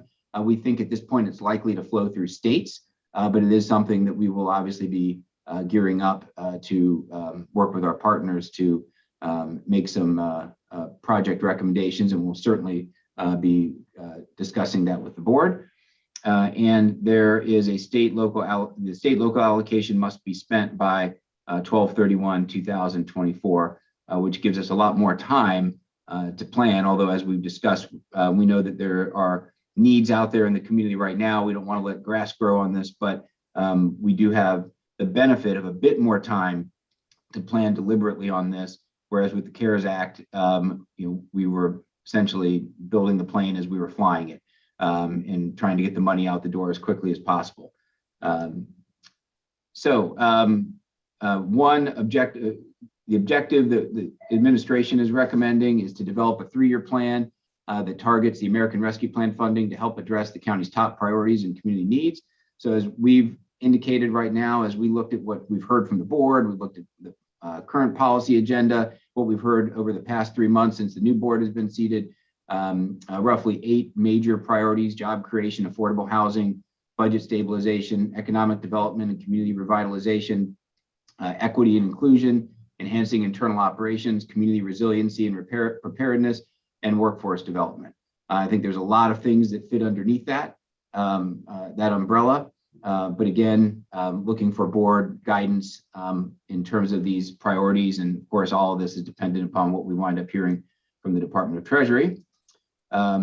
Maybe even more important than, or just as important as the objectives and the priorities are the funding principles. What we're recommending and looking for board guidance and input on is that we focus on a component of the allocation on urgent health economic issues. We know that there are critical urgent needs out there right now. We just talked about one with the homeless population and making sure that we address those immediate needs, but that we also look where possible at long-term transformational benefit, that we measure program ideas by their long-term impact on the community, that we avoid where possible creating long-term unfunded liabilities unless there is a plan to pay for them. We know, going back in time, looking at things like some of the emergency management grants that came out immediately after 9/11, there's a lot of money flowing, and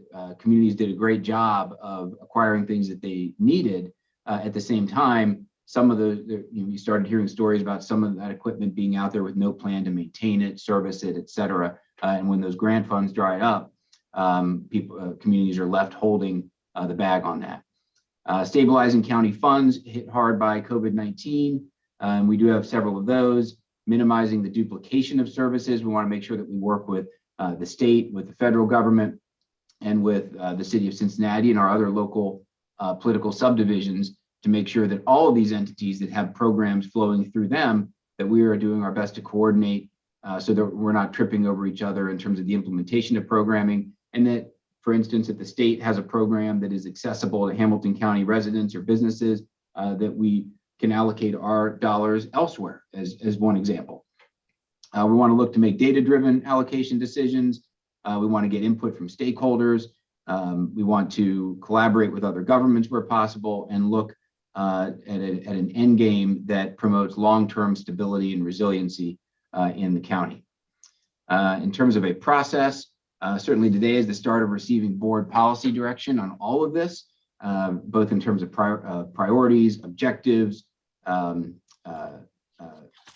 filters for guiding our future decisions. We will then start into stakeholder meetings. We're looking to pull together both an internal stakeholder group and a group of external stakeholders. And I provide, in my staff report that I'd sent to you, I provided a list of potential stakeholders. That's something we'd like to discuss with board offices, just to get your thoughts around who we might want to include and make sure we're hitting all corners of the community.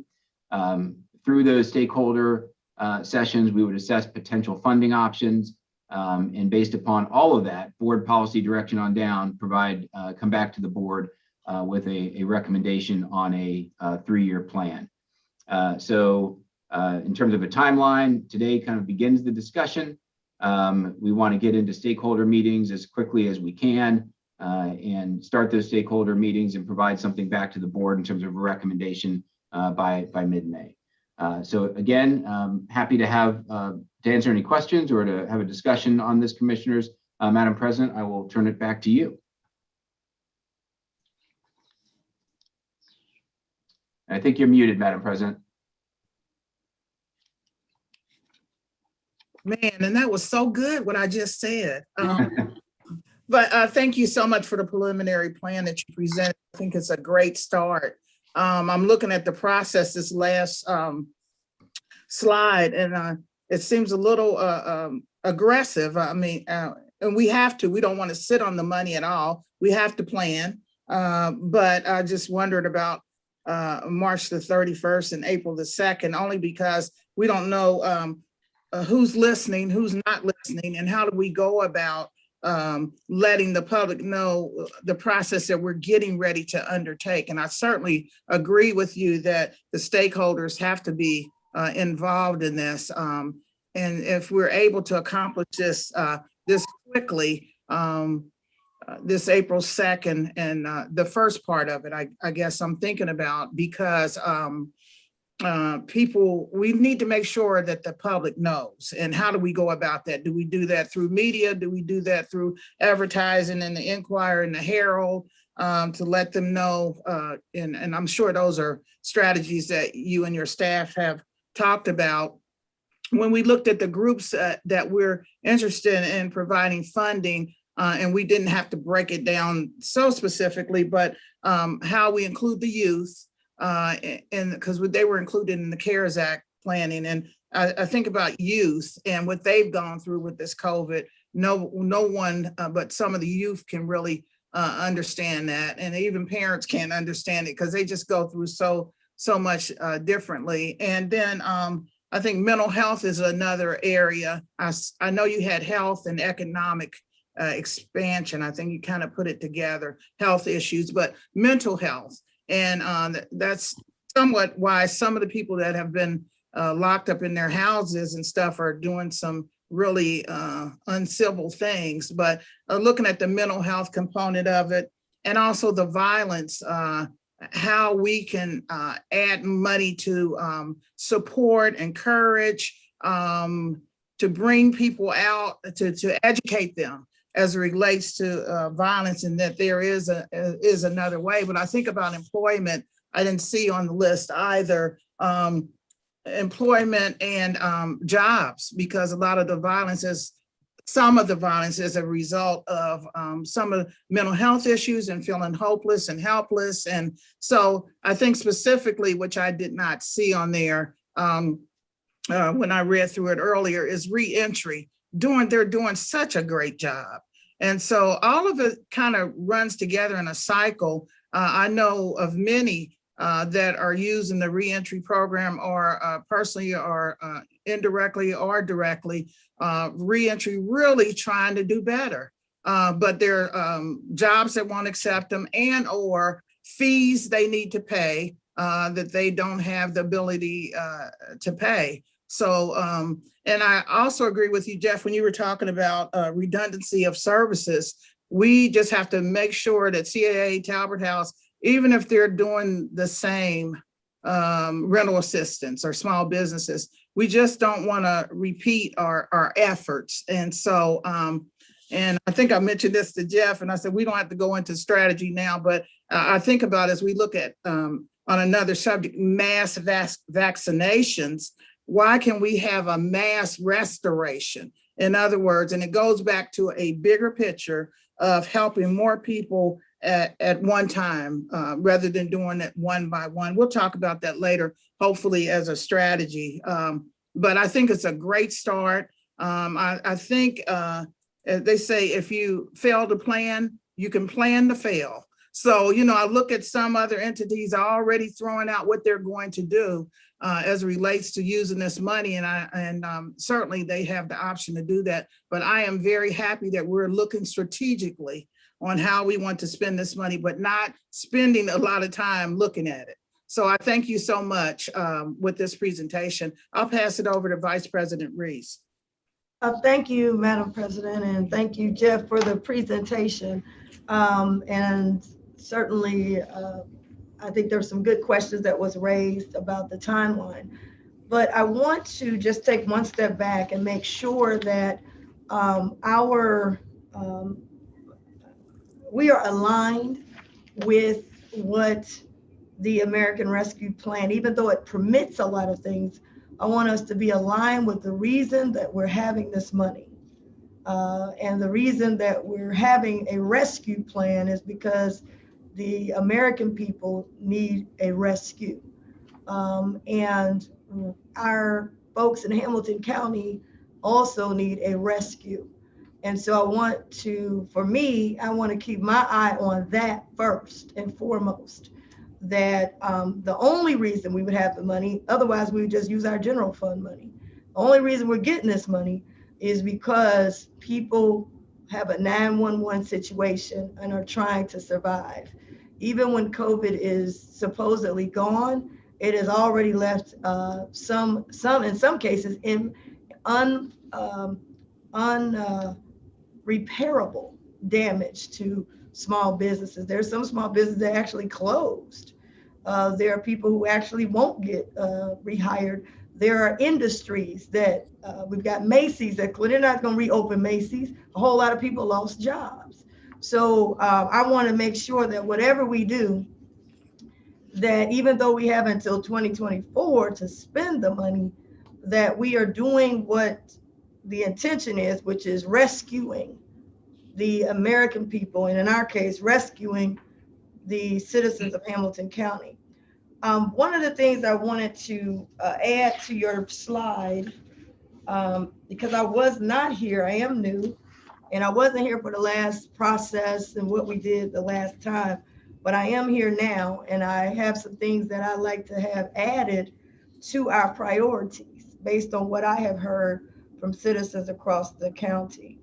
You hit a lot of the areas, but one area I want to add is broadband and technology. We saw during COVID-19, we sent everybody home. We told them they had to do their jobs from Zoom, like many of us are doing. Zoom, we're having our meeting on Zoom. We told families they had to get the instruction for their kids on the computers. We told senior citizens they had to make their appointments with the doctors on computers. And we're also telling people to get a vaccination. For the most part, you've got to get on a computer. So broadband and technology is critical. And that is a major goal that I'd like to see. I want our county to be #1 in technology. And I saw that, I won't say I did it. I want to give credit where credit is due. Councilwoman Linda Childs Jeter sent me an article that came out, and I believe it was Butler County spent $13 million and everybody will have broadband and Wi-Fi. If Butler County can do it, I know we should be already have done it, but I'd like to see us do it. Too many pockets of our county do not have the Wi-Fi broadband capabilities. And that is one of the things that the rescue plan does. So I want our plan, because I think President Joe Biden and Vice President Kamala Harris did a really good job of inclusion in all the Congress and Senate that passed it. I want to be consistent with the rescue plan.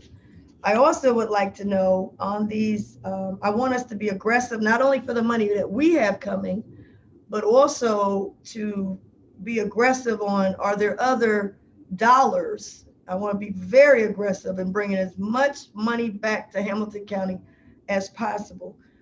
In the rescue plan under small businesses, it says allocate $15 billion in flexible grants to help the smallest and most severely impacted businesses.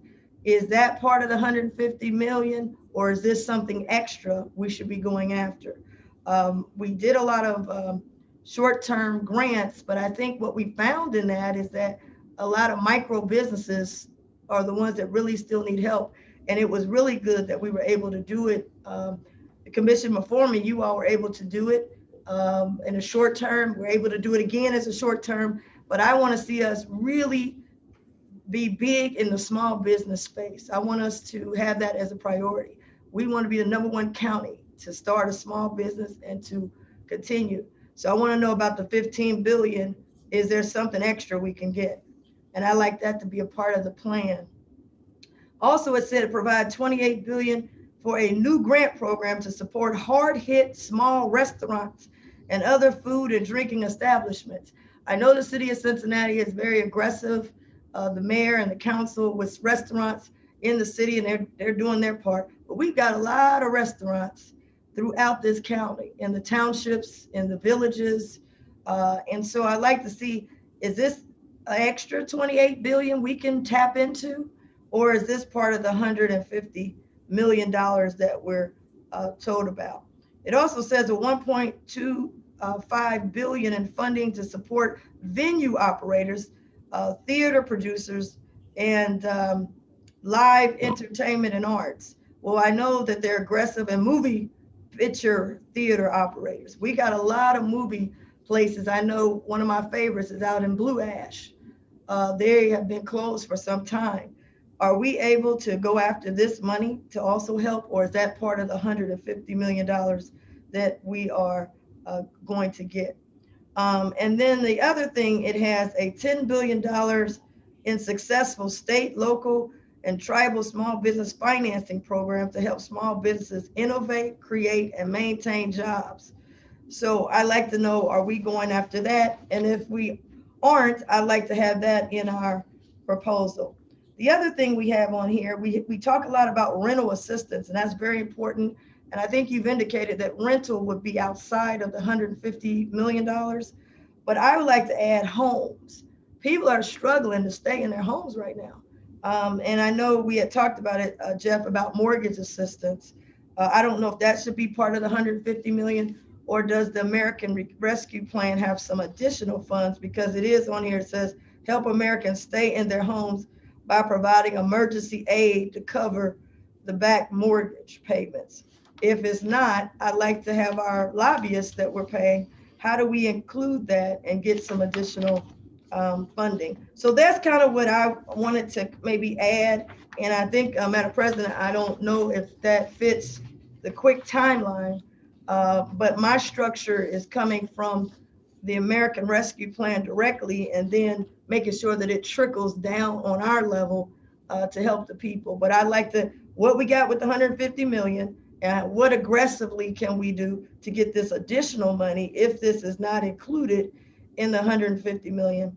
And then lastly, I heard Butler and Warren said they didn't want the money. They said, no, thanks. You know, I'd love to reach out to them and see if we can get it. And maybe that's something we can have for our townships who, I don't know if they've been included now, but if they've been excluded, maybe this could go to the townships. So those are my comments, and looking forward to rolling up our sleeves and working with the commission and the administration to bring this relief to the citizens. Thank you. Thank you. Jeff, would you like to comment? You have any comments? Just very briefly.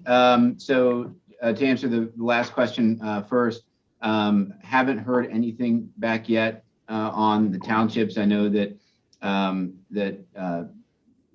as part of multiple efforts to remedy that issue, I know that a delegation from Ohio has chimed in with the Department of Treasury, because there's some thought that the Treasury can fix this as they go about administering the different components of the American Rescue Plan. So we're staying on top of that as a very interested party, because obviously we have townships here in Hamilton County who could very much use that direct allocation as well. And we know that it was only a few states where townships were kept out of the direct funding. So there seems to be a very serious question of equity there.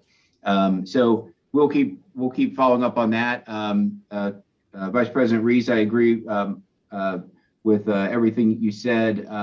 Many of the things that you had indicated are things, we've got some, I'll click back here, some very broad categories as we looked at county priorities. So as we as an administration were working through this, many of the things that you and Commissioner Summer Dumas had indicated, we have bubbling up through some of these other channels. A lot fits under community revitalization and development. A lot fits under job creation and workforce development. But especially as you relates to broadband technology and Wi-Fi, looking at that. So we'll certainly make a note of that. As it related to your questions or your comments on the different small business programs. Yeah, my understanding is that those are, there are several, as you indicated, several small business programs under the American Rescue Plan. Those are outside of the 150 plus million that we will get directly to a county. And my understanding is that there will be channels directly for small businesses, shuttered operations, restaurants, et cetera, to apply, where I think this fits beautifully into what the county has been, what the board has been discussing, is the concept of navigators and making sure that we have a robust system of navigators to help people apply for these when the dollars and the programs are available. And also, and I made a note that, yes, I think a new component here would be to have as a formal part of our plan the identification of some of these other streams of dollars that are possible direct applications from the county, and making sure that we, for instance, the infrastructure fund, that type of thing, when we know that program is available and that counties are eligible recipients of it, to make sure that that is part of our plan as well. So made notes on all of those, and we'll make sure to continue that in discussion with stakeholder groups and with the board. Madam President, can we add small business as its own category under priorities? I think youth, what you mentioned, should be also added, and technology. I would like to have those added to the priorities. Yeah, we certainly can expand, I would think, on all of those categories as we look at inclusion and equity. We could talk about employment. So maybe, Jeff, I know this was just initial, but maybe it would be good to just expand on each category and what that could possibly include. I think that would be great for those. Absolutely. That's the whole purpose of today. So we'll take this feedback and make sure that what we hear from the board and everything I'm hearing to this point is a consensus that we'll make sure that we build each of these out to be more specific and include all those items that have been mentioned.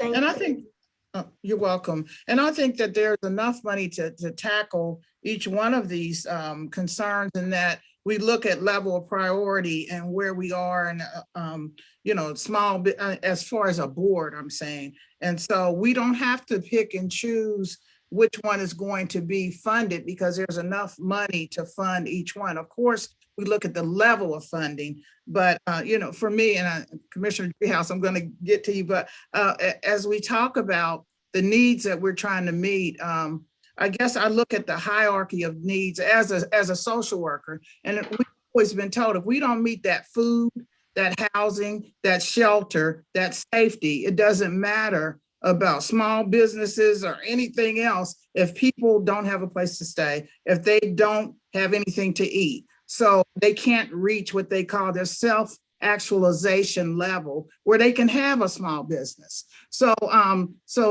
for me, not all of them are priorities, but for me is to meet the basic needs of those that we are tackling. And I know the board has that same concern, but that's the highest priority for me. Commissioner Driehaus. And I just wanted to mention about the broadband. We did do a little bit on the broadband, certainly not enough for the broadband. And we started late on the broadband. So I agree that everybody that opens the world to people who can't get out there and go different places. So I certainly wanted to make a comment about that broadband and the importance of being able to provide that. Commissioner Driehaus. Thank you, Madam President. Yeah, and to that point, I think it might be instructive for us to take just a quick review of what we did in the last round.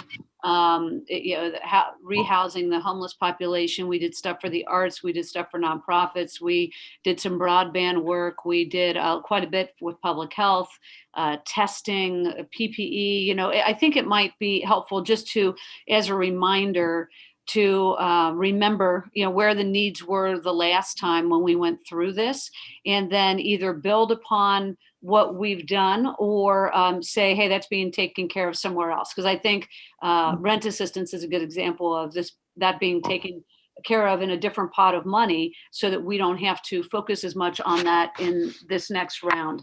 So I would like to kind of see a juxtaposition, Jeff, between those things and this more current list of priorities of this commission and all three of us as we move through the process. Because from my vantage point, we've got an opportunity to do some short-term things, which is kind of what we did last time because we were under such a time crunch. But we also have an opportunity to do some long-term initiatives that have a more of a transformational kind of impact to the community, especially I think related to housing, which is something all three of us have keyed in on. I think technology fits in that bucket too.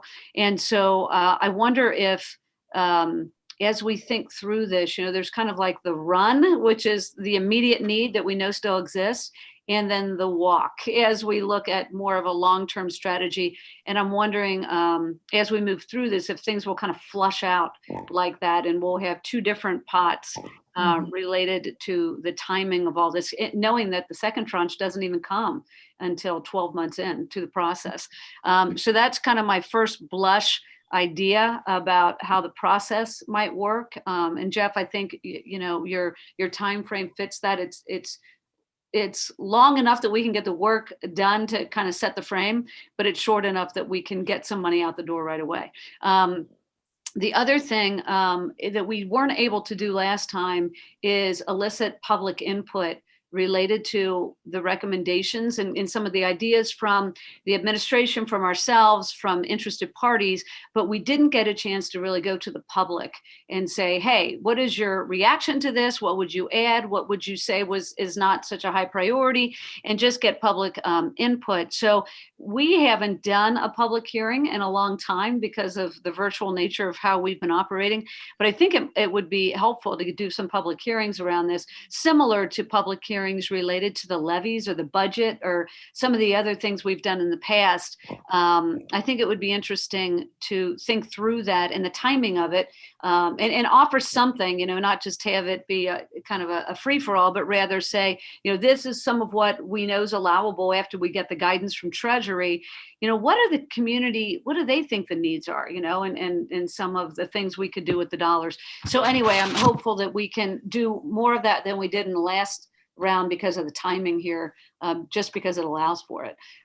So those are just my initial thoughts. I'm looking forward to digging in with all three of us to figure out, how we do our best work here related to, once again, I think a once in a career opportunity in partnership with the federal government to really help this community in a transformational way. And the other thing I think through is that last time we did commit 25 million to the outlying areas that didn't get a direct allocation.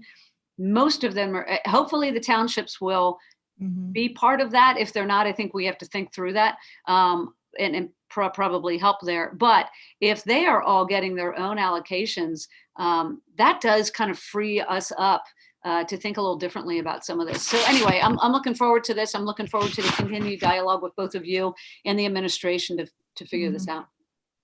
And Madam President, if I could just, as a final, really more of an administrative issue, as we start thinking about this, and you can start to see the snowball start to build at this point, we start to look at the timeline and getting into stakeholder meetings and recommendations back to the board.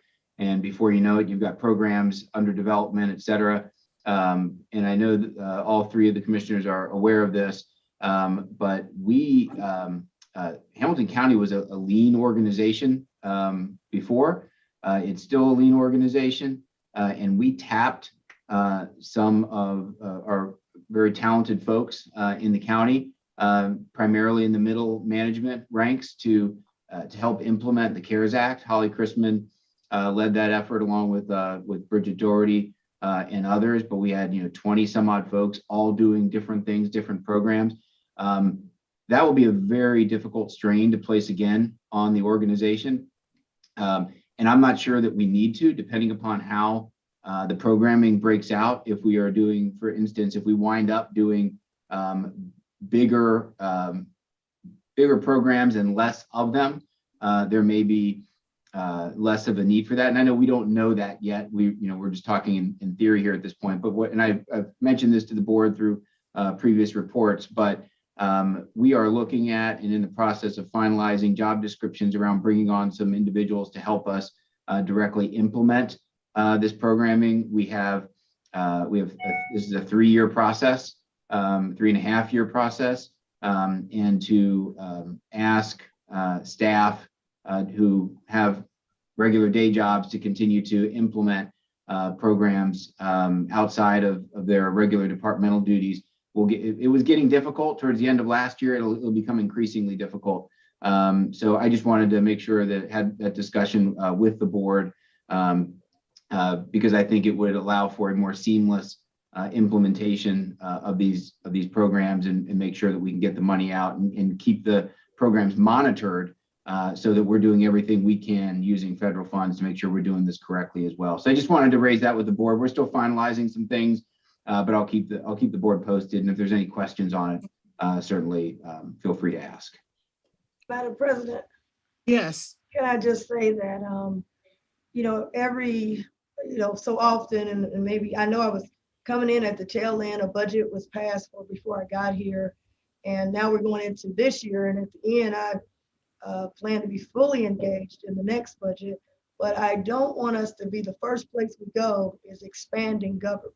That's not my, I like to see first. I don't want something put on my desk on Tuesday, and then Thursday we vote on more staff. I think this week we got something with more staff. We did staff for, I know you all had in the budget some new staff people for your commissions.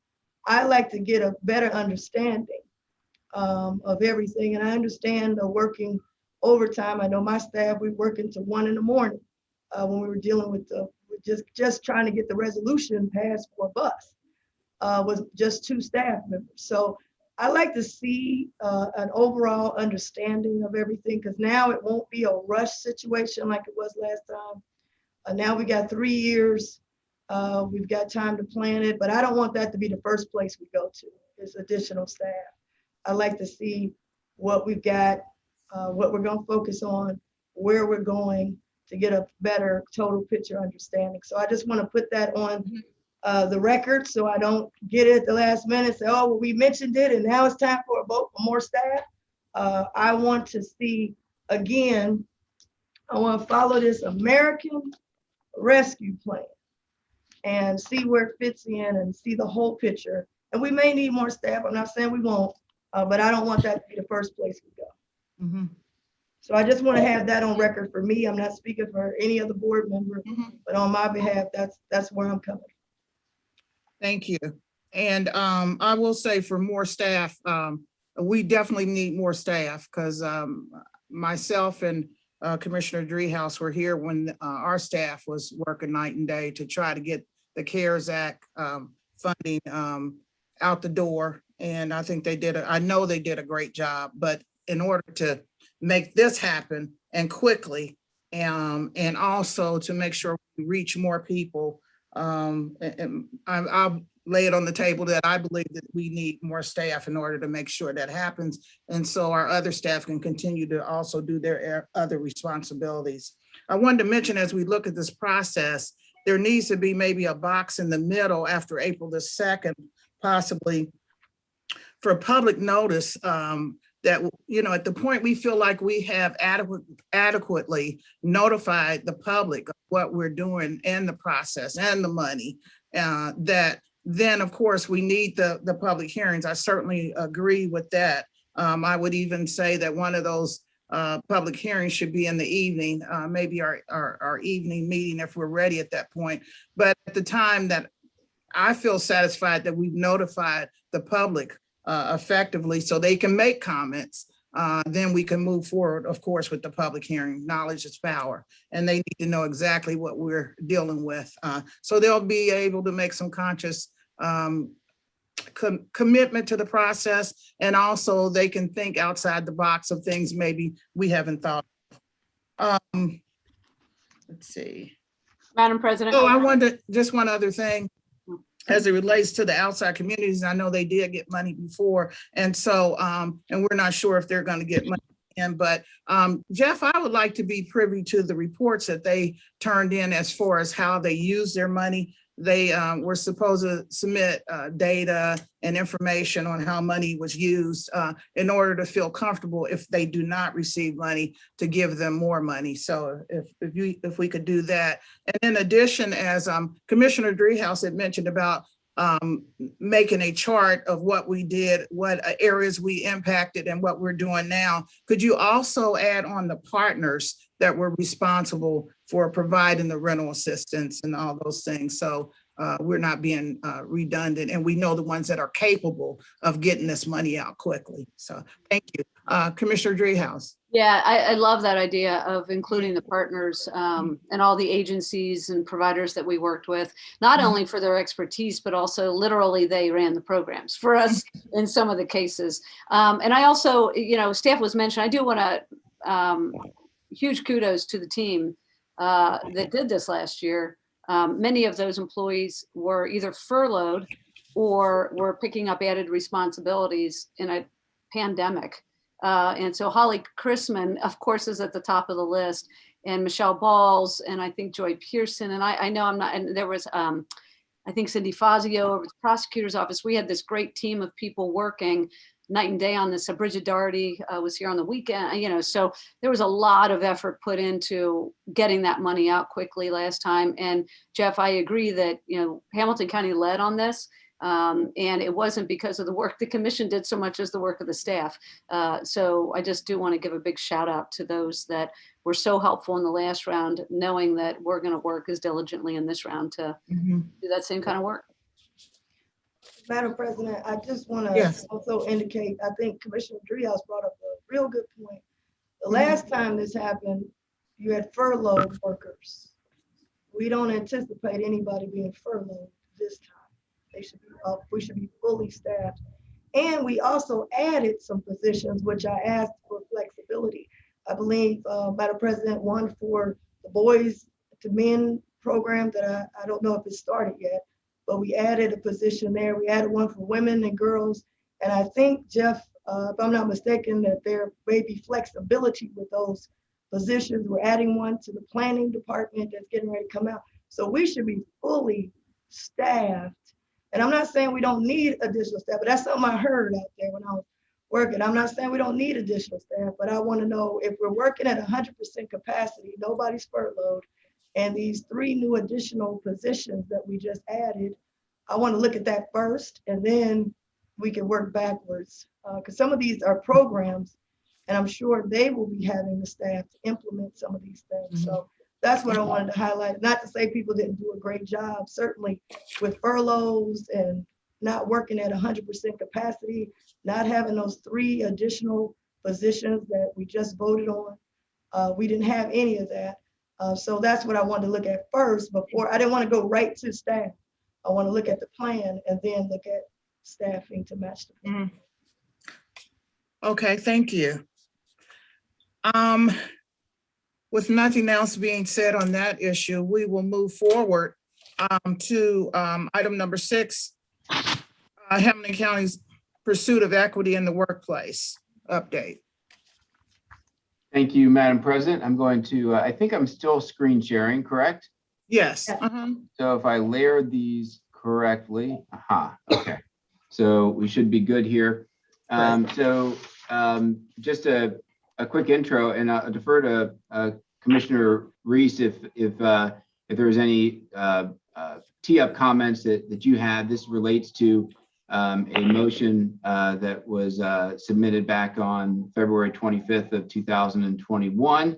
Actually have a slide that goes into it, requesting some information from the administration on a breakdown by job category of African-American employees, directors, managers, supervisors, African-American employees promoted and trained, the number of contracts broken down by competitive procurement, sole source, state term exempt, status of the disparity study, also known as a Croson study. So we have a lot of data to go through today. I want to thank Frank Spataro, Joanne Kramer, Bridget Doherty for helping pull the data together, as well as Laura Wolf over at Job and Family Services and Lisa Durger in the County Engineer's Office.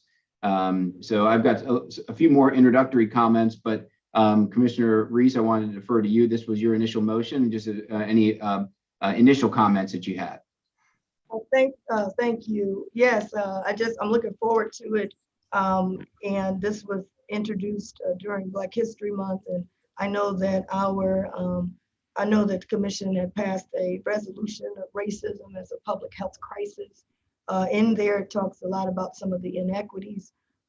This is consistent to what I have been championing my entire career, whether it was at the city.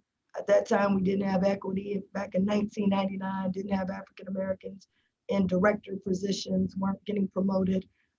Then at the state, certainly working on the issues of contracts. We were at 1.9% when I got there, and we were able to work together across party lines, worked with the governor then, and had over $300 million. I think we ended up at 19 or 20%. And so certainly wanted to present this motion so that we could get an understanding of the data, where we are, and where we need to go as a county as we collect taxes from diverse tax base, and we want to make sure that everyone can participate. So looking forward to the data, and I want to thank you and your team for providing the data, and I'm looking forward to going through it with you. Thank you very much. I think as our Director of Economic Equity and Inclusion has always said, and I think he even has as a tagline in his emails, "In God we trust, all others bring data," right? So I think Robert's on. So just walking through a quick agenda here. So we're going to provide an overview of county procurement activities, what has flowed through county purchasing, and purchasing in the county is broken up in a few different ways. A lot of it flows through county purchasing, but there are some specific technical areas that handle their own purchasing, in particular Job and Family Services, the social work specific aspect of things flow through JFS. The county engineer, road and bridge projects flow through the county engineer. So I'll give a brief overview of some of the numbers through purchasing that had been requested in terms of sole source agreements, competitive bidding, quotes, et cetera, and then turn it over to Joanne and Robert for any comments. In particular, be asking for Robert to chime in on the equity framework that we have put in place, in particular as it relates to procurement and the status of the disparity study as well. I will then turn it over to Frank Spataro for an overview of human resource activities, a general demographic overview of the county, job category information per the motion, promotion and training information per the motion, and then some equity strategies and activities that the administration is advancing in its work activities this year. And then back to Robert for some discussions on the equity framework and human resources, as well as some ending comments in terms of how we are now engaged with service level departments in the county to ensure that we're having this conversation about equity and inclusion, not just in purchasing and not just in human resources, but in about the delivery of county services, and making sure that that we are engaging the public and that we are using that filter of equity and inclusion as we look at how we are providing geographically services in the county and to different stakeholder groups as well. So, and I believe Robert is probably several weeks away from providing or doubling down on this discussion. I think it was about a year ago that Robert provided his annual report on equity activities in the county. I think that was in March, right as we were going into COVID. If I remember correctly, it was one of the first conversations that we did where we piped someone in on the phone. So it shows it's been about a year since we've had the conversation. So I think it's a good time to revisit and look forward to those future discussions as well. So I will just start into some information on county purchasing activity. And Joanne Kramer is on the phone, our purchasing director. So Joanne, feel free to chime in at any point in time, or if there's questions, Joanne's available. But first of all, there was a question about our purchasing activity, in particular, the question related to contracts from bids and quotes and single source vendors, that type of thing. So as you can see here, this is 2019, and you can see that bids and quotes, which are competitive, typically competitive environments account for pretty much the majority of what flows through the county purchasing department. In total, between 2019 and 20, I think bids, quotes, and state term contracts together represent between 65 and 75% of the number of procurements that we do, as well as over that, probably more like 70-80% in terms of the dollar value that we do. As the board is probably aware, we do quotes typically between $1,000 and $49,999. Anything under $50,000 and over $1,000 are typically quotes. Anything over that is typically competitively bid, unless it falls into some sort of exemption from competitive bidding. And that happens a lot of times under the Ohio Revised Code when you have professional services like architects, engineers, physician services. You've also got services like emergency medical services. Sometimes there's software licenses that fall under being exempt from competitive bidding, et cetera. So this just lists out the different types of contracts as well as where we were in 2019. Single source vendors, you see, make up about 33 of those and 4.6 million. A lot of times single source vendors, and this was some information was provided in a report to you several days ago over the weekend, I believe. Single source vendors many times refer to vendors where we actually have a product that's already been built, and the vendor, in order to service that, we need specific vendor related products to maintain and fix it. Sometimes it's with proprietary IT software, where the only way that can be serviced is through a single source vendor. Sometimes there's other reasons as well why someone might be a single source, but those are some of the big reasons. And then also we've talked about exempt. A lot of that is consulting services. Sometimes it's a lot of times you'll see it be IT related as well. And then you have revenue-based contracts at the bottom, and those are contracts where we actually generate revenue. It might be a contract with a community, that type of thing. So maybe sheriff services, things of that nature. And that's 2019. So just to give you a sense, 2020, the numbers are fairly similar in percentage. They are, I think, within 5% of each other in terms of bids and quotes. And when I turn it over to Robert here, he can talk about some of the work that we do, even to make sure that, you know, for instance, when we do consulting contracts, just because we have a competitive bidding exemption doesn't mean we have to always exercise that.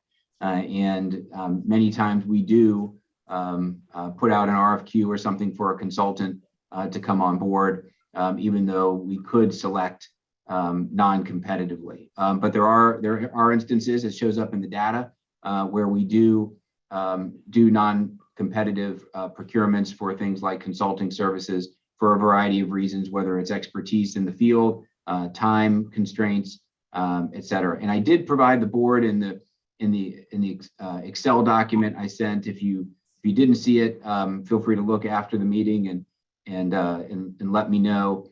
But I had Joanne break down the exempt purchases as well as the single source vendors for both of these years. So you can go on that tab in Excel and you can click through and you can see all the different exempt and sole source contracts that we have, what they relate to, what department they're out of, and how much they're for. As I said earlier, there's also, whoops, that's the same slide, sorry. We also flow a lot of purchasing through Job and Family Services. You can see almost the same amount as flows to the general fund. This is primarily for social service, the direct provision of their social service work. We broke this down just a little bit differently just to get the same touch point. But right now, currently, at Job and Family Services, we have 138 million in contracts that are existing. 29 million of those were sourced from some sort of non-competitive process, a sole source or exempt, what have you. Of that amount, 21 million are contracts directly with Hamilton County agencies. So the board will remember from some of the past weeks of board meetings where we approved a lot of child support enforcement agency contracts. We approved contracts for services with the public defender, with the courts, with the clerk of courts, with the sheriff. So for instance, the security contract between Job and Family Services and the county sheriff would show up under a Hamilton County contract. So when you really get right down to it, about $8 million of this is non-competitive, which again would then fall back to those rationale that we used earlier in terms of the rationale for whether it is in fact a sole source, a single source provider for services because of the nature of what they provide in terms of service to an individual child, or some level of consulting, IT services, et cetera. Jeff, Yes. on the 29 million non-competitive for JFS, does that also include those contracts that say 1-year contract, a possible 3-year contract if they meet certain criteria and data? There are quite a few contracts that say 1, possible 3. Is that included in the non-competitive? Yes, I think it would depend upon. So I think the answer to your question is yes, that this would include all sorts of contracts from a term perspective. Really, the difference is just how the procurement was done, whether it was a single source or whether it was competitively procured. To your question, I think the term would run. It would include contracts of all different types of terms. Okay. And I did think it appropriate because just by watching our Thursday board meetings, I wouldn't want folks to watch this presentation and think, I see an engineer project on the county agenda every Thursday. How come there was no mention of that? Because certainly we do a lot of road and bridge work through the county engineer. For the most part, all of this work is competitively bid under state rules. So we had the data, and I want to thank the engineer's office for providing the data. There was a 40,000 state contract that was in 2019, and you can see 12 million total bid awards in 2020. The rest of the purchasing for the engineer, the typical routine stuff, even things like the salt bid, asphalt, things of that nature, flow through the purchasing department. So those numbers would track back to the general purchasing department information that you saw earlier. So with that as just some general overview for stats, I'm going to ask Joanne if she has anything that she wants to provide some information on, and then turn it over to Robert, because I think the crux of this conversation relates to where we are going with equity and inclusion in our operations. And I think as you see from both what Robert will talk about in terms of procurement is where we are with HR. I think we have some very good things going on in both of these areas, but a lot of areas where we can continue to make progress as well. And so with that, I'm going to turn it over to Joanne and Robert, and that's where we'll start to discern some of the areas where some good things are happening, where we still have some work to do. So Joanne, anything you want to add to the numbers here? I'd just like to add a little bit of working with Robert's office. We do regularly communicate with the vendors on how to do business, how to get registered with Hamilton County. They have problems getting onto BidSync, our online bidding system. We'll email them the quote, we email them the bid. We really go over the registration so that they can be notified. We can notify them by the commodity that they sign up for. We send out forms for them to send back to us. We track those, keep those. When a department contacts us, we'll let them know, here's 5 vendors that have contacted us that carry that commodity you're interested in. We also explain how the bidding process works, encourage them to register, and we also encourage them to register with Robert on the bold list. And he has his, the way he handles it is with their certificates, and then he actually marks them on the bold list as a small business or whatever type they are. And the departments regularly go out and look at that list and use that list for their small business to send those quotes to outside of my office. My office uses it to send it to them as well. And I think that's really what I had, and I can turn it over to Robert for the goals that he sets with my office. But before you do that, Uh-huh. President, I had a question. I want to go back because procurement, the actual procurement office is, no matter where you are in government or private sector, that's a very powerful office that handles all procurement. And I just wanted to find out a little bit more from, yeah, I know what you, Robert's going to come on in a minute, but I wanted to find out what that relationship is. Do you handle the procurement, or does Robert handle, does he have any power in procurement, or does he just provide a list? He provides me the list, Okay. and I work with each department to process the procurement, release it, manage all the information, questions, answers coming into my office. I'm kind of like the mediator in between. We get the bids in, they're sealed, we open them, and then we do a bid tabulation, and we send those out to the departments and Robert as well. Gotcha. Okay. Because when I was at the state, when I was the deputy director of tourism, I had to write the RFPs to deal with procurement, Department of Administrative Services. Oh. So you would be like Department of Administrative Services handling all of the bids from the procurement office. Am I correct? Yes. Okay. And the reason I was asking, and Robert's going to get on here in a minute, I just, when I'm seeing these things come in, like he provided a report to us, in the fourth quarter, stadiums, we had spent over $16 million, and then the MBE was only $1,492. When you see those type of things, is there something, are you an office of one person, or do you work with Jeff, or when you see something like that? And Robert, how do y'all deal with that? Because that's pretty startling. It is. A lot of times, some of the stadium projects, they're limited to the vendors that we can send them out to. If they're out there, we send them electronically to everybody. So concrete and just say the concrete and sealant that we do for there, we send it out to as many contractors as we can. We also ask for subcontractors in there. So sometimes it's not initially the contractor, but the subcontractor contracts with small businesses. And that Robert does keep track of. Okay, yeah, because I didn't see it in here. Women at zero, at MBA at $1,492. And I know every week we're getting something for the stadium, whether it's concrete or painting or cleaning. And, I just being from the state, I mean, that list alone, we've got people I know who could maybe provide those services. So just was curious about that. That jumped out at $16 million and only $1,492 with MBE and zero with women. Commissioner, was that? So anyway, I'm looking forward to hear from Robert, but I wanted to hear from you because okay. A lot of times when we have, and Robert, I have this question for you when you start, because people are watching.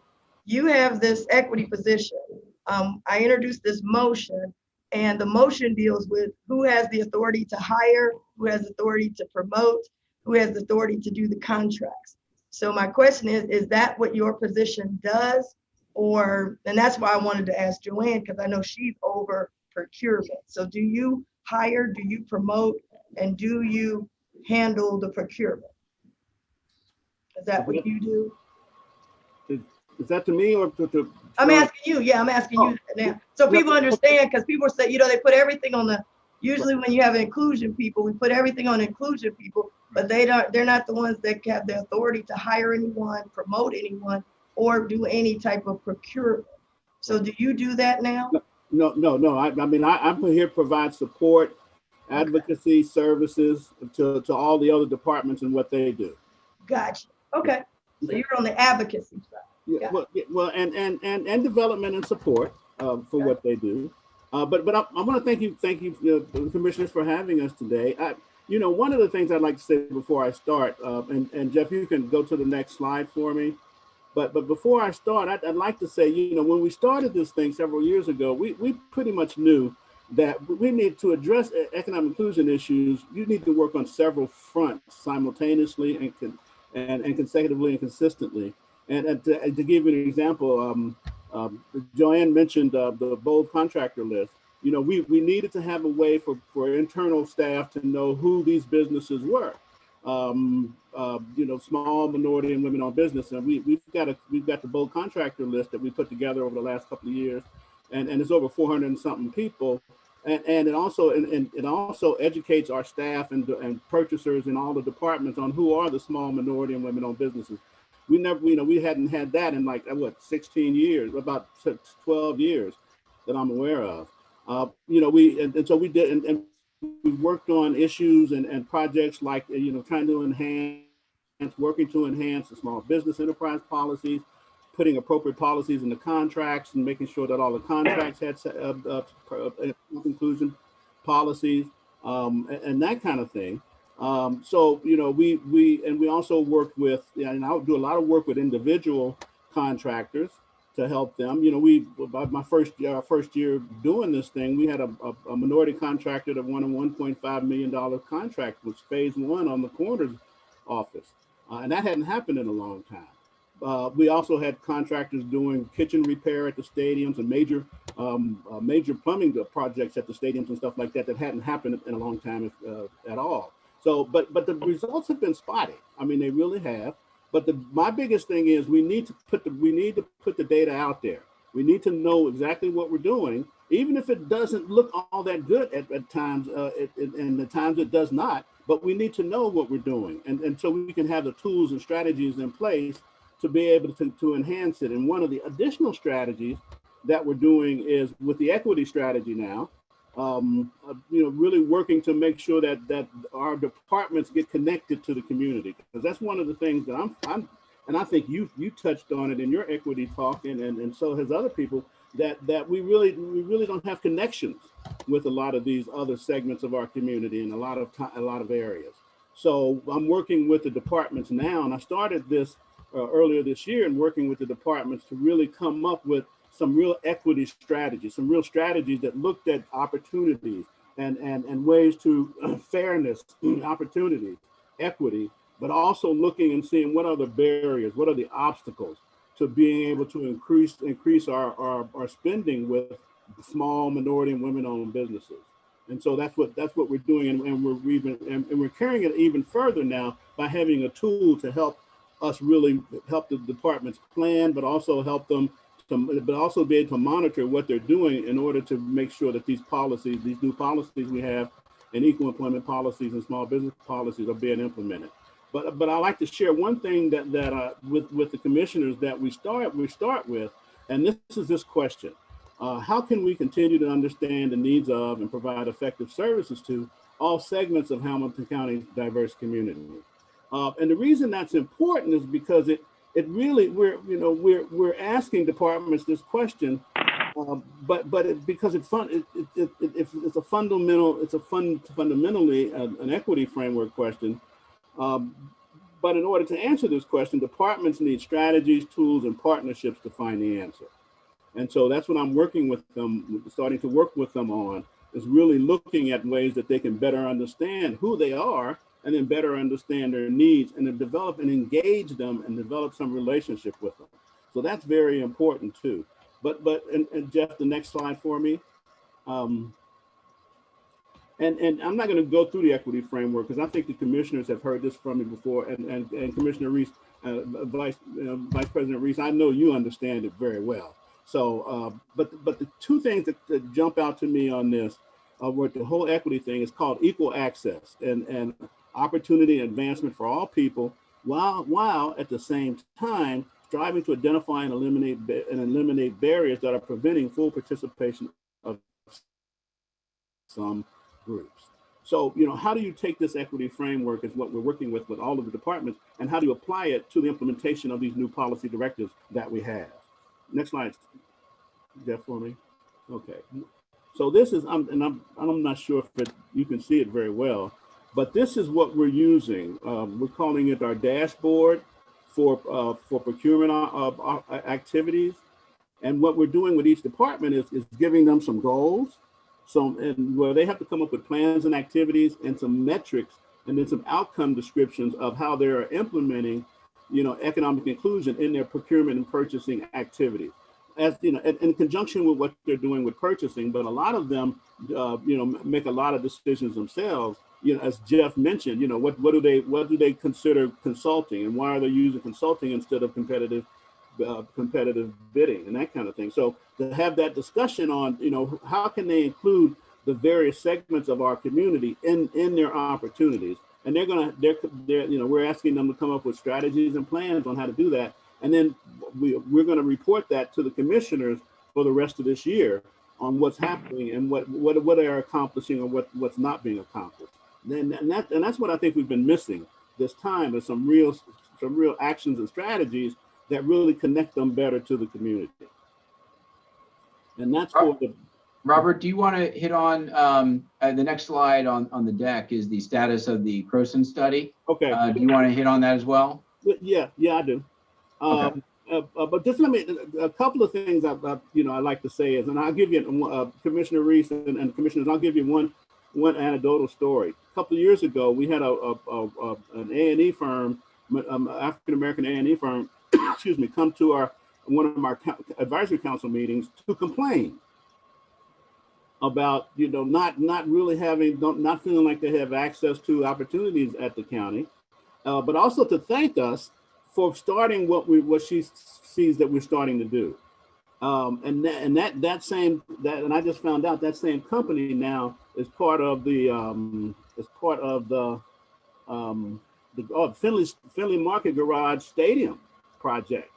That same African-American company is now working on that project. So, I mean, it's a process. It's intermittent. We got to work on it on several fronts.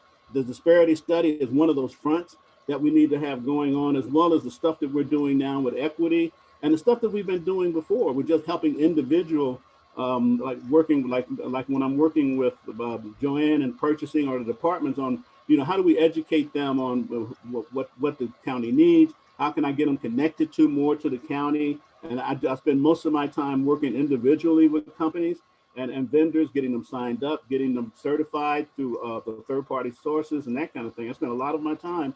So I know a lot of them now, and I know what a lot of their issues are. Any questions on that before I get to the Croson study? Well, I mean, I want to highlight, number one, I want to thank us for looking at having the numbers. So I want to thank the administration for having the numbers, because we can't do anything without the numbers. And I'll be honest, my perspective, where I come from, I was raised in a small African-American family-owned business before we had any programs, right downtown on 35 East 7th Street. As a little girl, that's what I grew up in, knowing business. And when I come to this, I'm in a state of emergency because I'm constantly interacting with people who put their whole savings, people who are out here trying to pay payrolls and pay their house note, paying 2 rents, 2 gas, electric.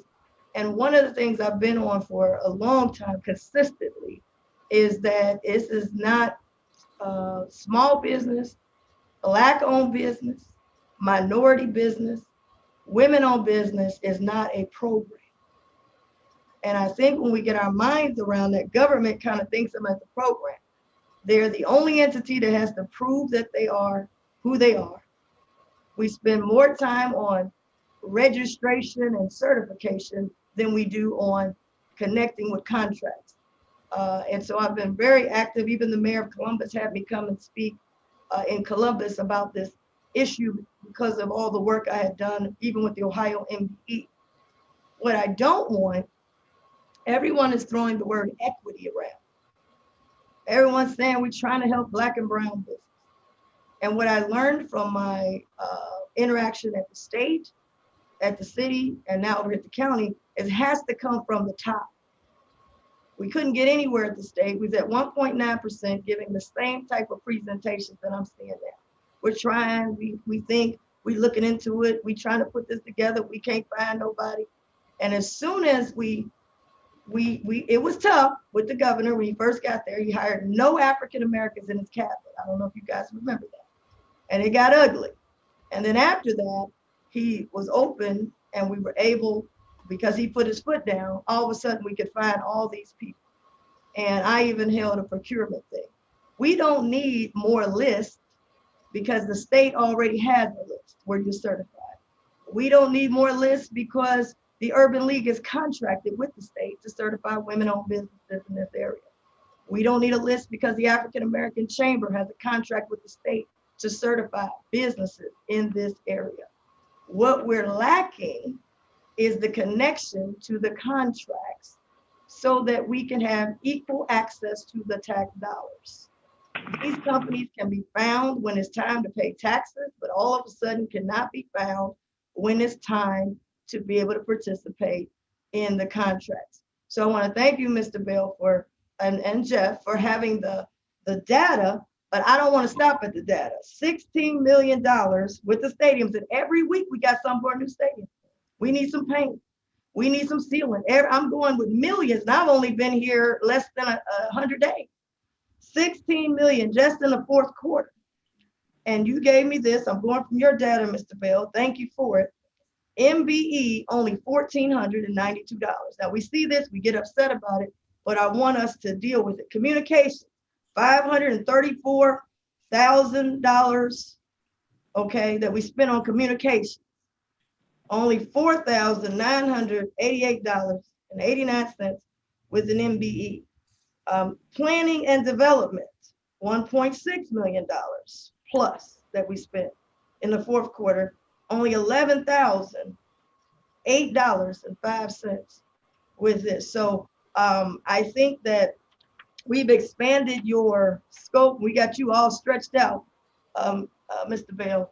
But I would hope, Jeff, it's got to come from the top. Procurement, Joanne, it's got to come from the top. And I'd like to see this be dealt with. Now we're going to say, well, we got to deal with the Croson study. Well, the Croson study would, we should deal with that. That will give us, be able to put a set aside. But the mentality, we got no bid contracts, we got term contracts, we even got contracts going beyond our budget. Our budget is once a year. We doing 3-year options. So I just want to put that on the table. It is not just me. I've got the Urban League been asking, the NAACP is asking, clergy are asking. And so that's where we are, Mr. Bell. It's not to put down what you're doing. You've already started the right process. I'm trying to get to the people that determine the contracts, the people that do the hiring, the firing, and the promoting. And so that's all I had to say about those numbers. I appreciate these reports, but I would hope we were run with urgency to open up the opportunity marketplace so that people can get contracts, because we're voting on them every week. We don't stop voting on the contracts. So I'm anxious to hear about the Croson study. And I do want to thank my colleague, President Dumas and Commissioner Driehaus. Before I got here, you all passed the racism as a public health crisis in July. And in there, I was excited about it. A lot of people were excited. And it mentioned that there will be a Croson study. And when I got here, I just thought it was already moving forward. But Mr. Bell, you have a timeline, and a lot of people have been asking me about it. And so I'm anxious to hear your report on it. Well, thank you, Commissioner. And if I could just respond a little bit to the things about purchasing, like with communications, and I've been working with them this past year. One of the issues, they spend a lot of money on technical equipment that they need for the sirens repair and stuff like that. When they have a contract, a lot of the contracts, they'll send me the notices of them, and I will then forward them to a lot of those agencies you talked about, plus the African American Chamber and other community resources, to try to find companies that can do those things. You know, and I spend most of my time trying to match companies with the needs of the county. Now that doesn't say there's still a lot out there that could be done by a lot of other businesses, but a number of the county things are local companies that can do that. And I spent a lot. Just wanted to put that out too. That you know we're definitely aware of those numbers, and to me those numbers are critical, and they are urgent. They really are. And I'm glad you're saying that. But I think, and Mr. Bell, let me just indicate one thing to you too. We're not the only government entity. I mean, the state has been able to find the people, and they got a lot of technical things too. So we're not the only one, and I appreciate the work that you're doing to find people. And we've been asked with the World Cup, for example, that's going to be hopefully coming here. We're going to be asked to do a whole lot of changes to Paul Brown Stadium, and the World Cup is bringing all kind of nationalities. So I don't want to just have the nationalities come to buy tickets to watch. I want to have the nationalities help make these changes that we're going to be required to make. I understand. Thank you. Let me make a couple comments before you go into Croson study. And you brought it up, Mr. Vail. I remember, how long have you been here? 2018. Okay, that's what I thought. So the amount of work that you've done is admirable. And I would say the lack of quality and fairness as we look at contracts is not something that I'm proud of. Actually came in initially and asked him to sit in the bidding process and when they picked the contractors and all of that. And we had a legal opinion. Can I do that? Because I looked at the amount of minorities and women that seem not to be getting contracts. And so because I have to vote on those contracts, it was suggested that maybe I did not want to do that. And I also thought by the time they got to that meeting, maybe the vendors had already been, have been already sifted out as far as who could do the work. And I think you bring up a good point, Mr. Bill, that you can't, and I think people that are listening need to know, and I'll keep saying this, knowledge is power. So you can look at numbers, which I looked at the numbers when I came. They were there when I came. So they're not just getting there, but you look at the numbers, but you also have to look at the RFPs. What did the RFP ask for? Was the project or the assignment so vastly expanded that maybe a small business couldn't do it? They'd have to be a subcontract. I think about the stadium, if painting need to be done. Was the RFP said you need to be able to paint the whole stadium, and whether or not there is a minority or women's business that can do that? How are we able to include them in that process and maybe not necessarily receive the contract for? It may be something, as you were saying, Mr. Bill, the technical expertise that's needed for a certain contract. So it's not always eliminating, but we know the elimination takes place. We know it's not where it needs to be, but I would hope that people that are hearing these numbers on the percentages, that they also look at the circumstances of the numbers and what the RFPs ask for. And that in no way justifies the numbers of minorities that are being included. And I mentioned that just specifically about facilities. We're looking at that and increasing the staffing and facilities as it relates to minorities. So I just ask that people that are listening not just look at the millions that were given out and then only 1,400 to minorities, but look at what the RFP is. Maybe we need to look at how the RFP is created and what qualities or expertise is asked for. Maybe that purposely eliminates minorities or women, but I would hope that as we listen to these numbers, that we also look at the circumstances as it relates to the RFPs. And we have much, much work to do. And if we know better, we'll do better. And I thank you, Mr. Bill. You can't do it all, for sure, but raising the consciousness. And like you said, your list of businesses, your bold list, would you say 800, 600? 400, 450. Okay. And so to think that we've, gone that far in that short period of time, these are, like I said, institutional issues that have been going on for years. We have to stop it. We have to move forward, and we have to see those numbers go up. And, we talk about starting at the top. I think since I've been here, the commissioners that were on the commission were adamant and still are about equity and inclusion. I have no problem with saying equity because we want people to be equal. So I think that we're moving in the right direction, but we've been so wrong, so behind for so long. It's going to take a while to get there, and we have to keep our foot on the pedal. So that's what I needed to kind of interject as we look at the numbers. And Madam President, if I could just briefly as a segue to Robert's discussion on the Croson study. So just chiming in on the discussion, I think it's a good discussion and good questions. And I think a lot of what the path of this discussion really follows where we have been over the past several years. I mean, when we started back into this discussion of how do we make improvement on this.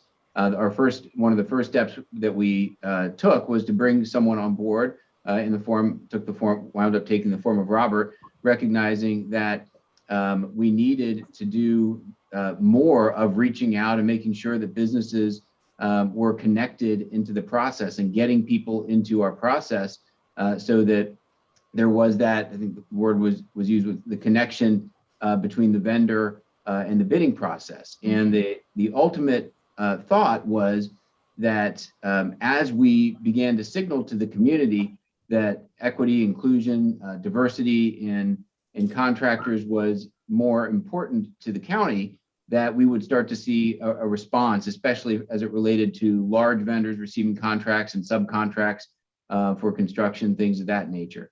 I indicated to the board about a year or so ago that in order to continue to hit the numbers, Commissioner Reese rightly indicated the difference between perhaps progress at the state versus at the local government level.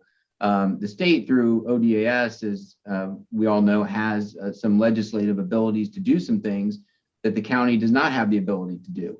And so at that point in time, we said, look, if we're going to want to make progress here, we had a real serious conversation several years ago about whether or not to invest in a disparity or Croson study.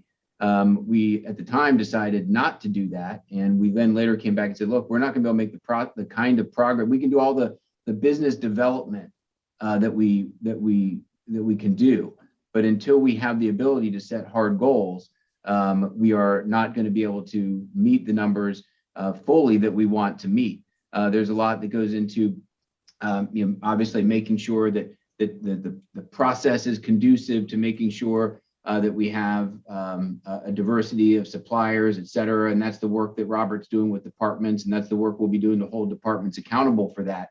But the Croson study is a real important element of this, because it's going to, at the end of the day, give us the hard tool to make sure that we have the ability to make progress in the area from a metric perspective.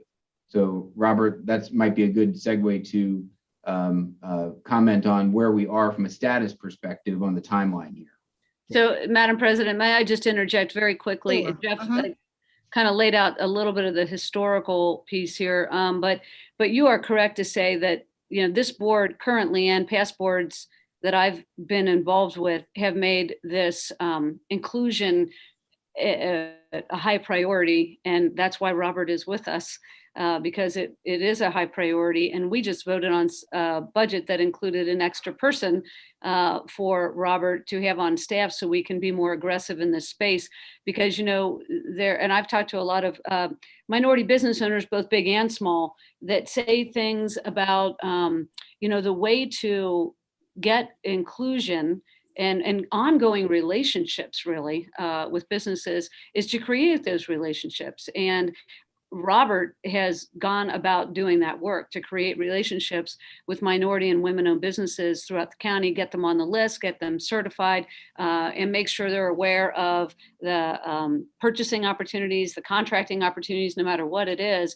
And so I think that was important work to do. However, I would wholeheartedly agree that the numbers don't reflect enough progress. And I think we're all saying the same thing, which is we need to do better. And so the disparity study then enters the scene. I mean, we contemplated this right when I got here 4 years ago and determined that it was as important to get an inclusion officer on board first to help us guide this work. And so that's what we did. But now, without something like a disparity study to enable us to be more aggressive, we couldn't be more aggressive. And so I think that's, from my perspective, where we are today, is saying the work that's been done. And I too compliment Robert for the work and the Inclusion Council for their help with the work. But we need to do better. And from my vantage point, the disparity study helps us attain that goal in a way that builds upon the relationship building that's already happened. Thank you. Thank you. Well, thank you, everyone. I'll get into the disparity study if there's no other comments right now.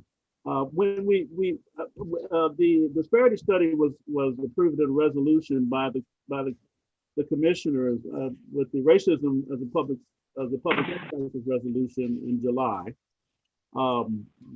We did not start right away with the disparity study because we were looking at funding issues that were going on, is my understanding. But we started looking into it in September, but I also did some research, talking with different disparity cities, Indianapolis, Columbus, Virginia, a number of them who had done disparity studies or were in the process of it, just to get some thoughts from them. And they all suggested, because of the size, because we had just a one-person office, the size of our support, the staff, that kind of thing, that we should probably, because they said that they wish they'd done that first one, they would have had somebody who knew exactly what we needed. And so we made a decision to go after a disparity study expert in September, and we put together an RFQ, and we put it out for public bid in October, and it came back in October, and then we had a selection committee, and they selected the vendor. And that's how it got started. But it took a while to get the contract signed and approved and all that kind of thing. So the vendor did not start until early February of 2021, the expert consultant. But since that time, we've developed the RFP for the actual disparity study company that's going to do it, and then that's where we come to this timeline here for now, that's on the screen now. Release. So it's out there. It's been out there a couple of weeks. We've done a couple of addendum items. We've had a number of meetings. We had a pre-construction meeting over a week ago. We had 25 interested vendors that were sitting in there, and then some of them were subcontractors, but at least 7 or 8 were major protein study providers around the country. So we think we're going to get some really good results of that. Our proposals are due next week, April 9th, and then you see the timeline from there. We're going to work on doing a short list of interviews. We're going to have, and then we're going to make the selection. Our goal for the selection is May 7th. And the contracts, we'll try to get the contract approved and finalized by June 1st, and the notice to proceed on June 1st. Is there another slide? Yeah, there is, Robert. Sorry. There you go. Yeah, that's each one. Yeah. And Yep. that was phase 1. Phase 2 is the actual disparity study action. And so just to give you an idea of where we're going for that, June 15th is the start date. Hopefully after we get a vendor and get the contract, negotiated and signed and all that kind of thing. They're going to be doing a lot of work for a couple of months before we really hear from them, because most of all that's going to be research. So we'll have a midpoint review on December 17th, a small disparity study rough draft by April 29th. And again, until we have a final one, several other reiterations in the final one, we're looking at June 25th, 22. It could happen a lot sooner. We're trying to make sure we give enough time. But that time frame could change. It could be even better than that, but we want to make sure we give it enough time. And that's what our legal department suggested that we do, to make sure that we have enough time to cover all the needs. Robert, can I ask you a question on that? Uh-huh. Like I said, I was on the outside, I wasn't on the inside. And so I was like most people, they heard that it was passed, there would be a CROSA study. It happened in July. And I think this was, a lot was going on. There was marches, Black Lives Matter marches, etc. And this resolution came up. And so now you're telling us that the 2022, we won't have anything to 2022. What do you recommend? Because there's a lot of millions and millions and millions and millions we will be asked to vote on. And if we keep this, and I understand, I've been on the other side, I guess, being a small business, and they always say, oh, you don't have what it takes and all that, and a lot of excuses that a lot of times governments in general use. how do we move forward if we're still going with situations where, you know, we're going to be doing more with stadiums, we're going to be doing more with development, we're going to be doing more with stuff. How do you have any recommendations that in 2021, how do we move forward with millions and millions and millions and millions of dollars? Mhm. And with the data that you provided to us, you know, we're 16 million with the stadium stuff that we had done just in the fourth quarter, just the fourth quarter, and 1,492 with MBEs and 0 with women-owned businesses. Well, what would be your recommendation to us if we don't have a Croson study that, you know, I guess would make us do it? well, one of the, if I can, one of the things is to really look at that form that I had went over earlier with the dashboard, and to really work with the department and advocate for the department to come up with real plans and activities on how they're going to change those numbers, because that's what that's about, and it's about equity and fairness and eliminating barriers, if there are any, to more diverse participation. So I you know, like I said at the start, you know, we knew from the beginning we're going to have to come at this issue from different fronts, and the disparity study is just one front. It's not going to solve everything, but you also talked about it being a cultural, you know, an organizational issue, and a cult, you know, it's a kind of a cultural shift to get away from some of the ways that we've been doing things traditionally and getting to some new things. And again, I'm really sold on this equity piece about community engagement in all we do, so that I'm pushing, you know, so I'm asking the departments to have how to do business with my department session. You know what I mean? To really get to know who those vendors are, who can do some of that stuff, so they can get them face to face. Because somebody else mentioned it earlier, it's about relationships in a lot of ways, and feeling comfortable with each other and what you've got and what they can do. So I think the Croson study is necessary. I mean, it gives us some real teeth to really take it to some next levels. But I think we're right on the way with the equity approach, and we've got some new policies that are in place right now. We just have to make sure that we're holding ourselves accountable for implementing those new policies. And how do we hold ourselves accountable? I mean, because I'm all about the action, and I know I might not be my position may not be the most popular here, but it's what I'm hearing. I mean, seriously, we are voting on millions. We don't stop because the Croson study is not happening, or taking time to get a relationship, to get to know someone. The millions are going out the door, and we collect taxes from diverse people. I want to make sure that there won't be taxation without participation. What would you recommend us to have as a, I guess, measurement, action step? You know, not just, you know, this is what we like to do. I mean, I want to see we made an impact, and I know it can't be all on your shoulders. We tend to do that in other governments as well.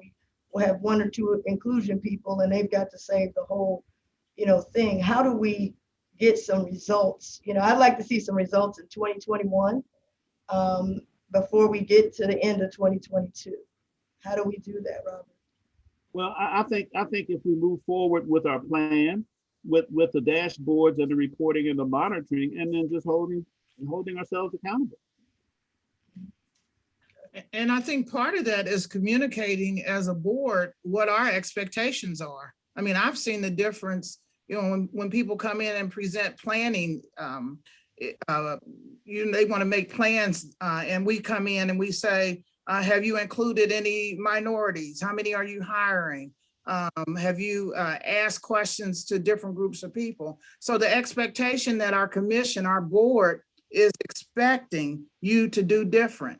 And so if they know, they may not do it because they want to do it, but they do it because they know that's what we're expecting, and they'll add in hopefully more minorities, more women into the process. So I think loud and clear, our message is that we won't stand it if you're not considering that. And of course, they try to do it by having some subcontractors and call it minority. But I think as long as we take a strong stand also, in addition, there are other things we can do, that we're not going to have it. It's not acceptable. I think that it'll get out in the community that we're not going to have you come in without including everyone in the process. Robert, anything else on the status of the disparity study that you wanted to hit before we move on to Frank? No, I'm good. I'm good unless anyone has any questions. I appreciate your time to go over this. I really appreciate it. Great, thanks. And just a Thank quick you. Thank you, Robert. a quick note for the public who may be watching in terms of the terminology and the nomenclature of the disparity study and the Croson study. So counties, by their nature, are allowed to have small business programs in terms of promoting small business and procurement. They are not permitted to have MBE and WBE programs or like is common in federal contracting disadvantaged business programs unless, and one of the ways to do that is to be able to show that there over time has been that different communities have been structurally disadvantaged in terms of the allocation of contracts over time. So the city of Cincinnati did a disparity Croson study several years back. They're fairly relatively common in the industry in terms of being able to show that. It goes back to a specific court case is why it's called a Croson study. So that is the effort that the board chose to embark on upon recommendation a year or so ago now. So just wanted to make sure people who are watching at home may be wondering, what does Croson mean? What does disparity study mean? And make sure that they have that clarity. Hey, can I, Madam President, may I just add that we tried to use the city's disparity study because we thought, well, that would be handy. It was a countywide study, and we were told that we were not allowed to do that because that would have saved us a lot of time and money. But we were unable to do that. So here we are. So we have been at this a little while trying to expedite, but that didn't work out for us. Madam President, can I also say that for Robert, he hit a good point. Jeff, thanks for that explanation, because you're right. We kind of assume this is my third Croson study. You kind of think like, oh yeah, everybody knows. But I think Robert hit a point that's important, a culture change. Because even though I've been this is my third Croson study, it doesn't work unless there is a culture change. So I appreciate him bringing that and putting that on the table. Thank you. Thank you. Frank, are you there? Yes. All right, so we're going to flip now to just an overview of hiring practices and overall employee demographics. So Frank, it's all yours. Just let me know when you want me to flip here. Thank you, and good afternoon. The first sheet on your on the PowerPoint is a general demographic overview that just shows our workforce in terms of ethnicity and gender. And you can see we, excuse me, we have our employees of the 1,180 employees have about an average of 11 years of service and are about average age of 43. So we have a rather mature workforce here. If you drop down to the bottom, approximately 96% of the workforce is either African American or white, with African Americans comprising about 35% of the workforce and white employees comprising about 61%. So any questions on that slide? I'll move on. Thank you. No questions. That slide, Did you have a question? Hold on, Frank. Vice President Reese, did you have a question? No, I think I was saying no question. I'll wait till to go to the next slide because that'll break down where these positions are. So thank you. Okay.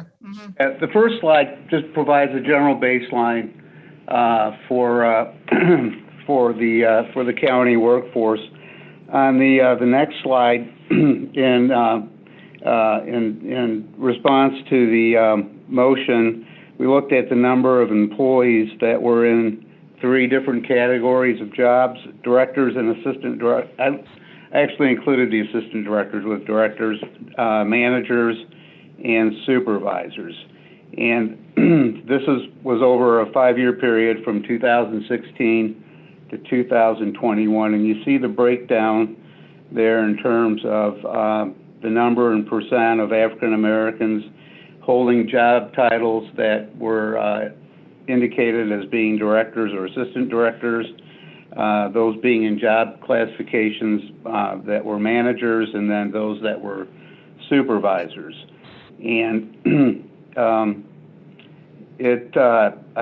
also looked at the average length of service for individuals, for employees that were in those groups. I totaled them up for both African Americans and for the white employees, and the average length of service was 14 years of service for the African Americans, meaning that people in those job classifications had been employed with the county about 14 years, and for the white employees, that number was close to 16 years. So those individuals classified as either directors, assistant directors, managers, or supervisors had an average of around 16 years of county service. Madam President, I wanted to bring attention to the directors, and of course you got them together, directors and assistant directors. And it has that we've got 33. I guess this will be the ones that over the county administration. This does not include the other departments, like other departments that the county has, I would assume. You then on there is 33 total, and 6 are African Americans. Are they directors, those 6? How many are directors and how many are assistant directors? Well, let me explain that. What that means is over this 5-year period, there were 33 employees that served in one of those as a director or an assistant director. So it could be like, for instance, my job, the human resources director, that job would have 2 people, because the former incumbent retired in 2019, and that's when I was hired. So some of these jobs, some of the director and assistant director jobs had more than one incumbent over that 5-year period. So that's why there's really about 12 or 13 director jobs in the administration under the board, but a number of those jobs were vacant more than one time, or had more than one incumbent over that 5-year period. Is that clear? A little, it's a little confusing, but let me just ask you today, if I was going today, how many directors do we have, and how many of them are African American? 2020. In 2020, that number is approximately 12, and of that, I'd say offhand 2 or 3, Jeff, are African American. I'm thinking of reentry. I think it's 3. Okay, and that is the director and assistant director, or just directors? Well, that's just director. Then the assistant director, probably. I know at JFS there's one, and offhand, there might be more, but I know that at least at JFS there's one assistant director. Okay. That's African American. So there's 3 directors: reentry, inclusion with equity. What's the other position? That's a director. I'm not, so in my mind, I was referring to as directors and assistant directors. Okay. Frank, so I don't know, we can get a direct list and get it back to the board. I don't know, so we're on the same page as to who we're counting in what job class.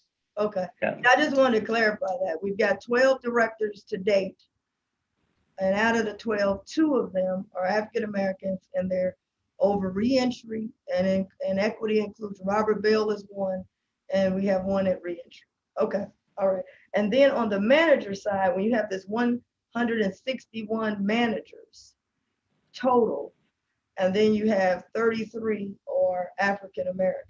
Is that over time, or is that today? That's over time. That's during 5-year period.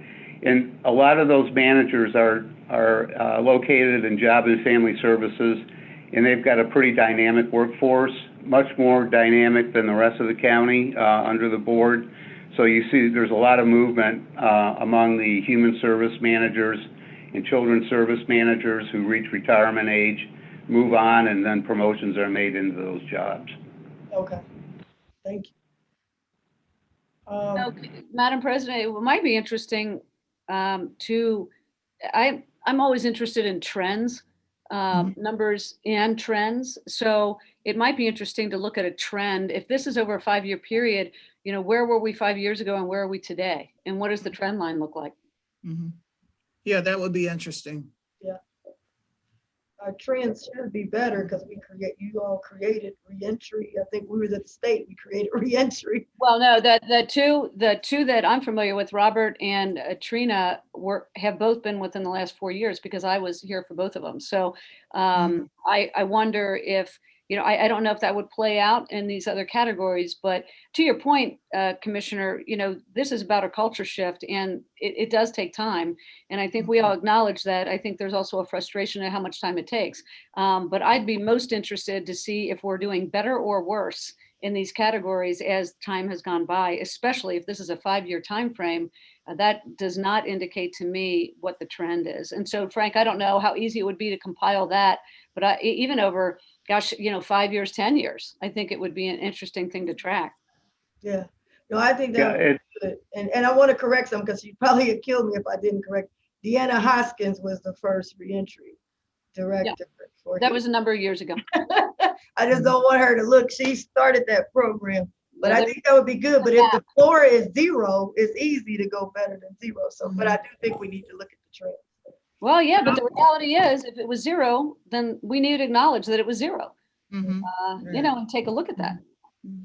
And I also heard Frank say that the average length of stay for employees was 11 years, but the people that are in management here, the average was 16 years. So that means 5 additional years they were here before they were promoted. I mean, I'm just. Yeah, well, that's an important point as well, because I think all 3 of you made this point at one point in time or another. The churn typically at director and even at the assistant director level sometimes can be very slow because you have when people are in positions, as Frank indicated, you have sometimes a 14-year average tenure. And so, yeah, I agree. It will be interesting to know what the trend was. And Frank and I were actually discussing that. We think the current payroll system goes back to 06, I think, Frank, somewhere around then, when we could probably 2007, actually. Yeah, 2007, we could start drawing some trend lines from. I know just anecdotally, you know, we hired in African Americans into other board departments who have subsequently left. You know, even would have been back in the 2010 to 2013 range, probably. So yeah, I'm not quite sure what it will show, but the data is good. So I think it would be good to run those numbers. Yeah, that'd be great. Frank, do you want to move on to promotions and from over the last 5 years? Down to promotions. Again, it shows the number of African Americans and white employees that were promoted over the 5-year period from 2016 to 2021. So, in some cases, there's individuals of all both ethnicities that were on the list twice that were promoted, you know, twice within that 5-year period. So, you can see what the movement has been there. And I apologize, one of the other areas that was addressed in the motion that's not on your PowerPoint is training, but I do have some information I can share with you on training. Over that 5-year period, our Human Resource Development section had 668 employees participate in training. These are 668 individual employees who took at least one class in our training section. And of that 668, 221, or about 33%, were African American, and 431, or about 64.5%, were white. And with the the other two, about 2.5% were Indian, Pacific Islander, Hispanic, or did not identify their ethnicity. So we had 668 participants with about 33% African American and about 64.5% white. Madam President, I had a Yes. question. So going back on the promotions piece, you said some people may have been promoted twice in this category.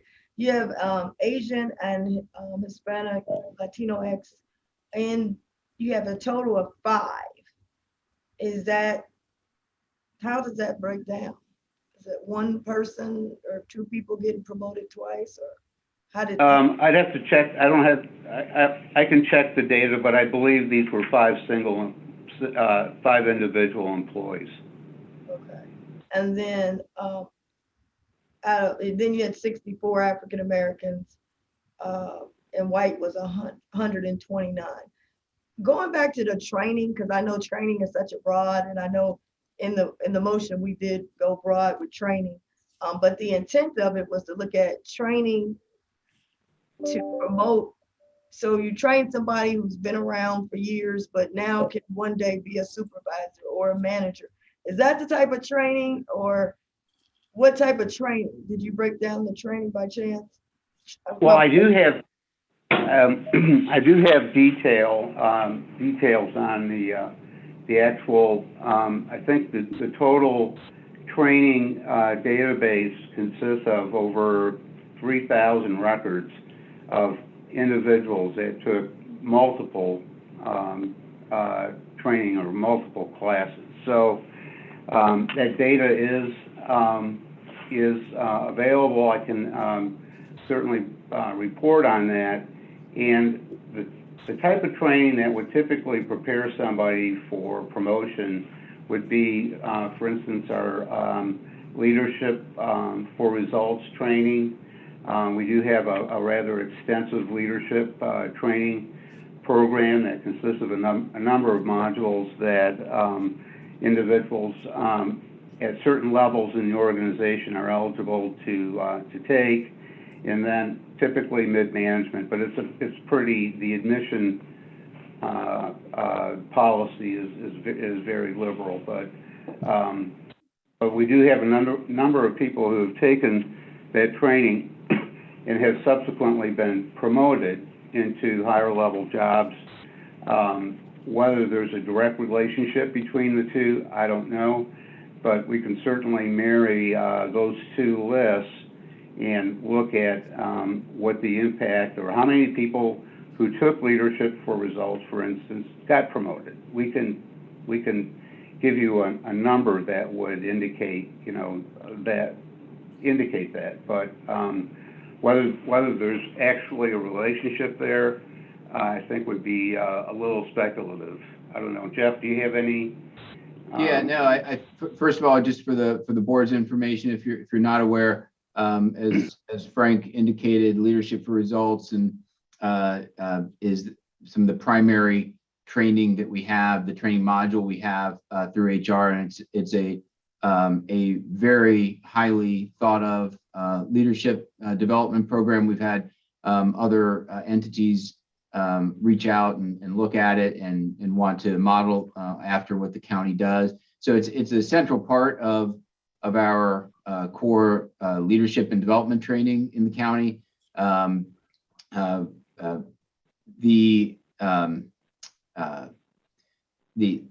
The other aspect of that, though, is that you can put in place. So we've got a formal leadership training program, which does very well, and as Frank indicated, we have folks come through that, and they can take multiple classes, and they are good classes to give you the basic and advanced skills for leadership development. What we are working on right now, and Frank's going to probably go into this in some of the next slides, so I'm going to jump ahead just a bit here.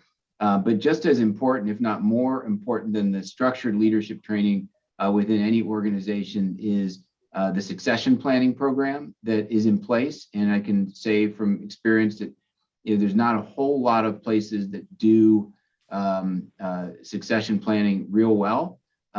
It's typically an afterthought. And Frank and I talked last year, it was actually right before COVID started, about ensuring that that is no longer an afterthought in Hamilton County. And so Frank has been working on a process for standardizing and applying a succession plan for county departments, because that is where not only can you address the hard formalized training courses for someone, but where you also work individually with people to put them on a path in the within the department or organization towards succeeding in terms of what they want to do and where they want to be in the organization. And that relates to the hard stuff, the formal stuff, and also the informal type stuff, projects that are assigned, stretch goals that are assigned to employees, that type of thing. That's where a lot of that experience is picked up and what we want to make sure that we formalize into the organization more so than it is now. So that's the only thing I would add, Frank, is that just we want to, as we look at training, we need to look at the formal and the informal or cultural training that goes on within an organization. Jeff. Thanks. Jeff and Frank, can I ask you before we go to that next slide, what's the process? I'm working in the county. I'm working in the county. I'm at the number 2 spot, a 3 spot at the bottom, trying to work my way up. How do I get this training? Does my supervisor have to approve it? Am I able to do it on my own? And how do I move up? Because that's something I've been hearing before I even got here. How do I move up to leadership? Is this training something that is I can make that? I call you up, or is it my boss has to say it's okay? My supervisor has to recruit me to say that I've got what it takes. How does that happen? Because that sometimes is a bottleneck for people who are coming into a system that has been different and not maybe inclusive for lots of years back in the day. Yeah, not for the formal training. Frank, you want to just hit on the process someone would use it? And it's a little bit different during COVID, although I will give Frank and his team kudos for the fact that they did gravitate fairly quickly to online training modules to make sure that they could accommodate training needs. But it's obviously training, normally when you're talking about this type of formal training, you're getting 15, 16 people together in a small room around small tables. Et cetera. So we can't do as much of that in COVID, but just from a general perspective, Frank, you want to talk about how we do it? Basically, Sure. not so much a training module, but who approves it? How do I get it? Right. Who's Right. If you're in a number 2 or 3 spot looking to move up, you're in a position where all you have to do is register. You don't need to have you don't have to be pre-approved. It's solely based on the employee's interest at that point in obtaining the training, and there are no impediments to them participating in really any training that's offered by our human resource development section. So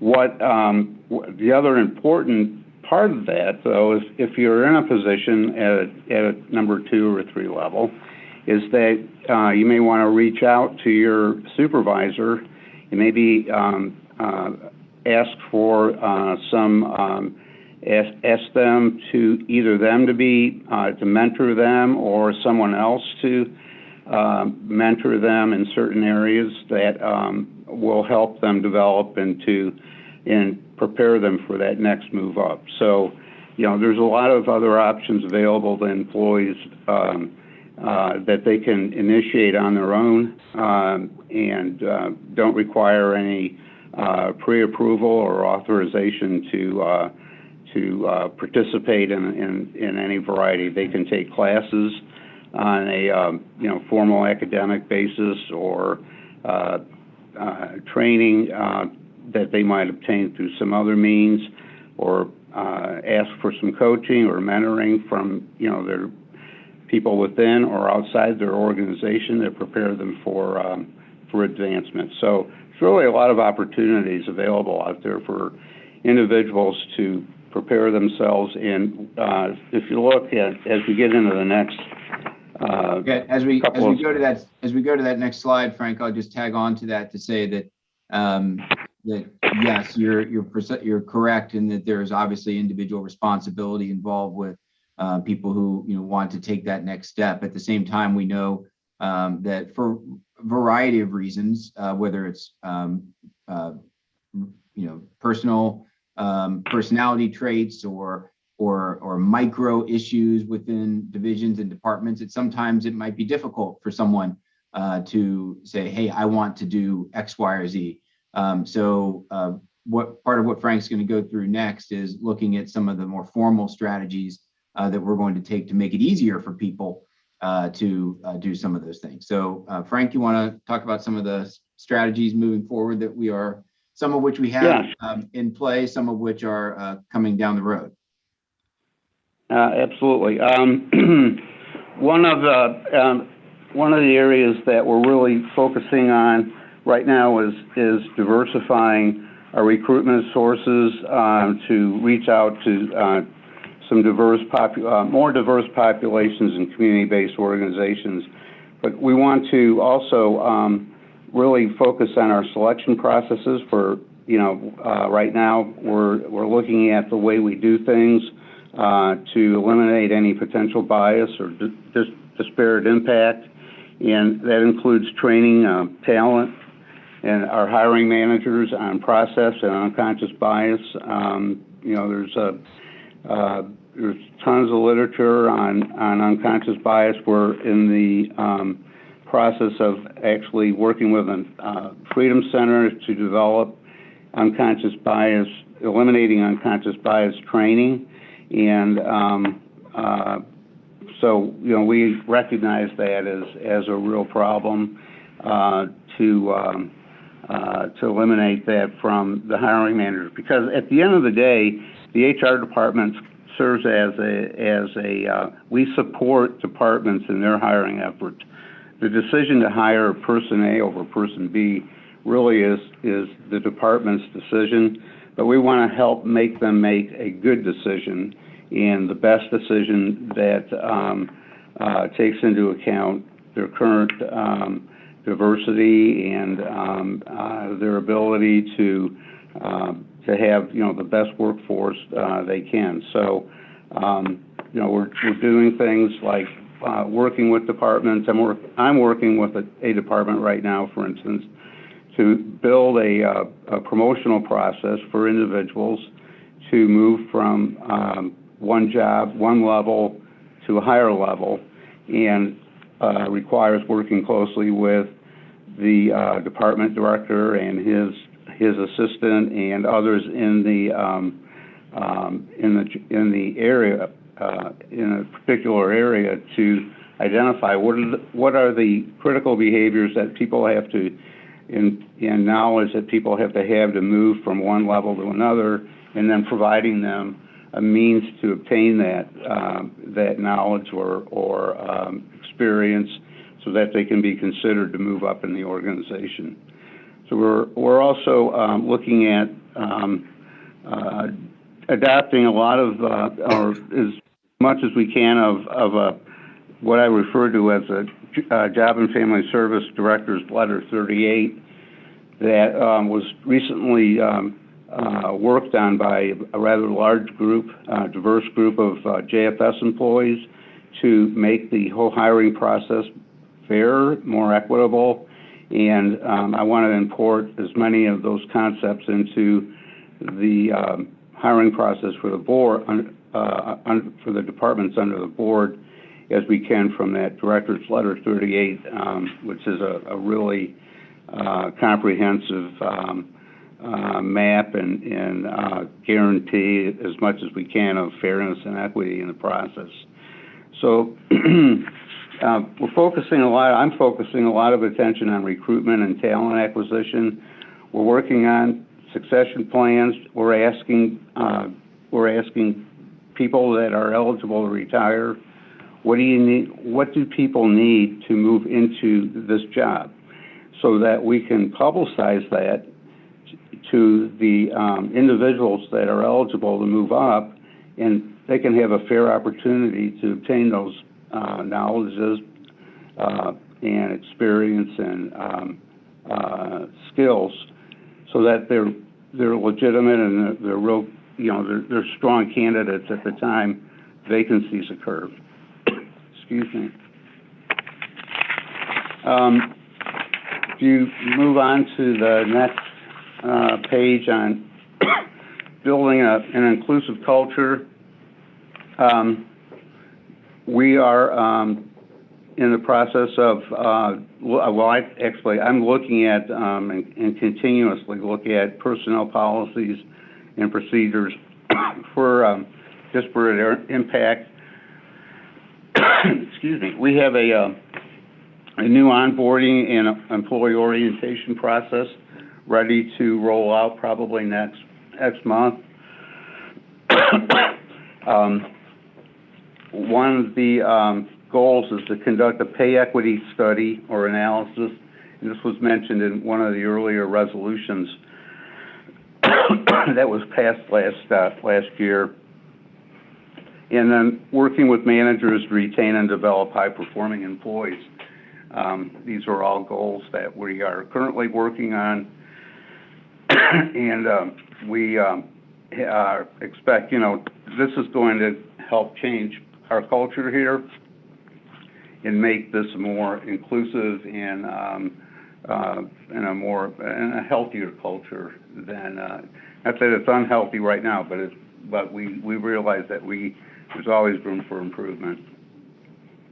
And then training and development, as we've talked about a little bit before, that is an important mechanism or tools to be available to all people, all employees, to move up and to diversify their own experiences and make them stronger candidates for promotion,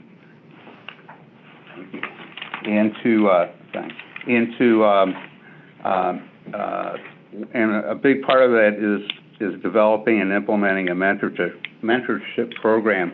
I want to give some acknowledge Job and Family Services efforts recently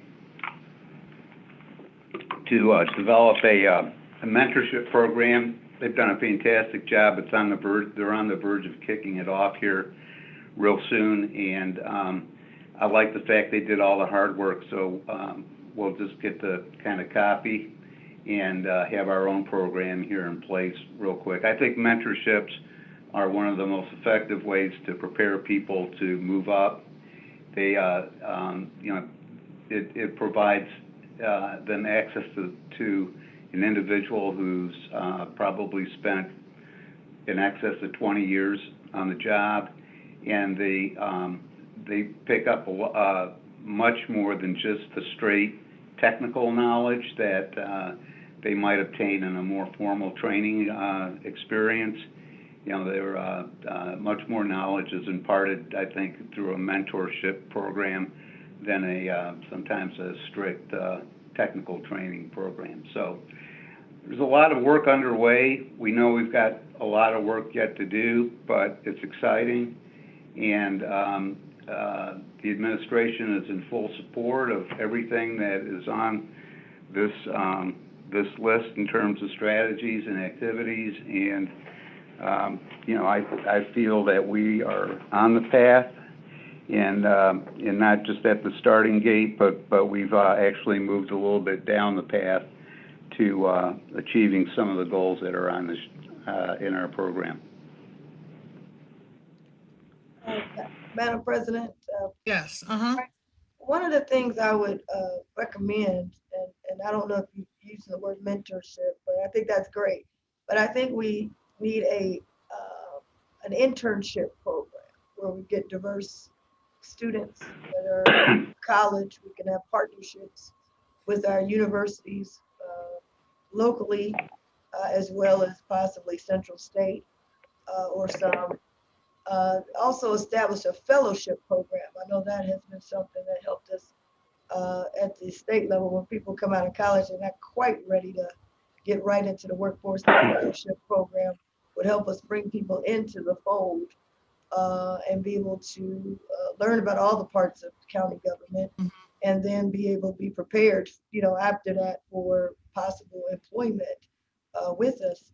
And then the last thing I would add is that I think we've got a great, it looks like a great equity strategy for recruiting from the outside, but we have people that have been working some years, maybe not at the first or second or third level, at that manager or mid level, at the bottom level. And I would like for them to be able to get the training that they could move up to be the supervisor. They could move up to be the director or the manager. We shouldn't have people that's been in our system for many, many years, and those who might have a desire to one day move up to management don't have the tools to do that. So I just want to make sure, I like what Jeff said, we've got to make, because you may have a supervisor or a head person that don't want you to move up. And they've been there and they've got to, and if we're gonna have a culture shift, it's kind of hard to do. So yes, I think we should recruit from the outside, but I also want to have an aggressive program, aggressive internal diversity program that will allow people to move up if they choose to be able to compete from the inside. So those are just some things that I would like to see maybe added to the program to help with this issue of diversifying our workforce. And I just think those things could possibly help us, the internship, a fellowship program, and having some kind of diversity program to help people be prepared from within if they choose to, you know, move up and apply for those positions as well.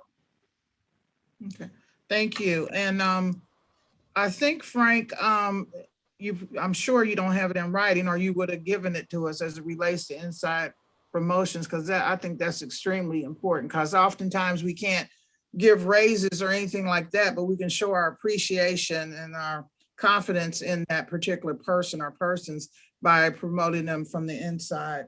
Now, the internship is something that I did once, and I know Commissioner Dreehouse, you've done it a couple times. So official Vice President Reeves, but it needs to be written somewhere that it can happen, and it does happen. And I think that we need to do more of it. So I totally agree with that. Well, can I interject that I've had a bunch of interns, but they're unpaid. So, so that's the challenge, right? I mean, so, and I have talked to Jeff in the past too about the training to allow people to advance to higher positions. And that was also a financial issue in the past. You know, so many of these things were financial, you know, we had these restrictions because we just didn't have the money to do some of the things that we're talking about now. This is the first budget where we've actually got the ability to do some of this stuff. So we do have some of the training, Commissioner, that you referred to, but you know, we can always do more, but it's an internship.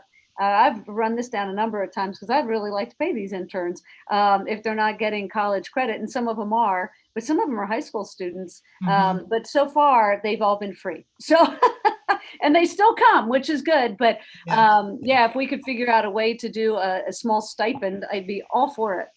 And Madam President, we just did I think an RFP that JFS is putting on the ground this time, and I think next time I've already indicated that I'd like to look at something larger and more, you know, sustainable, like a DC-wide that we had before, that you all are probably very much aware of, where we had over 2,000 people every year. But we also had the interns, so they had a paid internship program. They had the high school students that, you know, could work because a lot of people, they can't work for free. They're got to work at some of the fast food places or whatever. But just think if they could come and we're doing it with their offices, but do it in the different departments. Kind of like at the state, they got a fellowship. You can go to you're in the Ohio Supreme Court. You're in the offices of state reps, but then you're also in the offices of the policy makers, a policy group that write all the policies. So you kind of get a whole gamut of training. And then when you come out, your resume is a lot better because a lot of people come out of college, they only got a resume. They got a resume and experience and relationships. And then they can also determine like, oh yeah, I do want to do this, or no, that's probably not for me. So I just thought if we could develop something like that. We do put money toward employment, youth employment. I don't know all of the answers there, but Jeff would, be able to know those things. But it's coming up with something that has a paid internship fellowship program that puts them into the government, not just from our side being the elected officials, but from the other sides of all the different Department of Planning and the HR department. And, they will really get a valuable thing in it. And it's competitive. It's 1 year, but it gives them, I think, and also helps us because we get them one foot in the door and they may say, yeah, I want to do this. I want to be a part of this. So that's kind of what I was just throwing that on the table to add to the equity strategies and activities that Frank has outlined. And I totally agree with that internship concept. And let's just don't throw it on the table. See what we can come up with. Maybe administration has some ideas. We can put some ideas down and see how we can make that happen. Yeah, it's a great. So Madam President, if I could just quickly, so we do have internship opportunities throughout the county in various departments, especially you mentioned some of them, planning, environmental services, the budget office is getting ready to, we're going to be bringing some season good interns that we get through a grant with the Season Good Foundation. While it's not on the list of activities and strategies that Frank listed, increasing the number of interns in the administration is something that is on the planning deck for this year as well.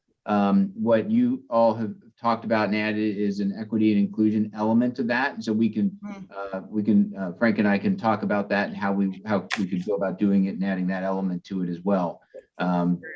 So yeah, I'm happy to look into that and appreciate the suggestion. Great, thank you. Well, we have an executive session, but I'd like to ask if anybody wants to take a short break. Yeah, I see some.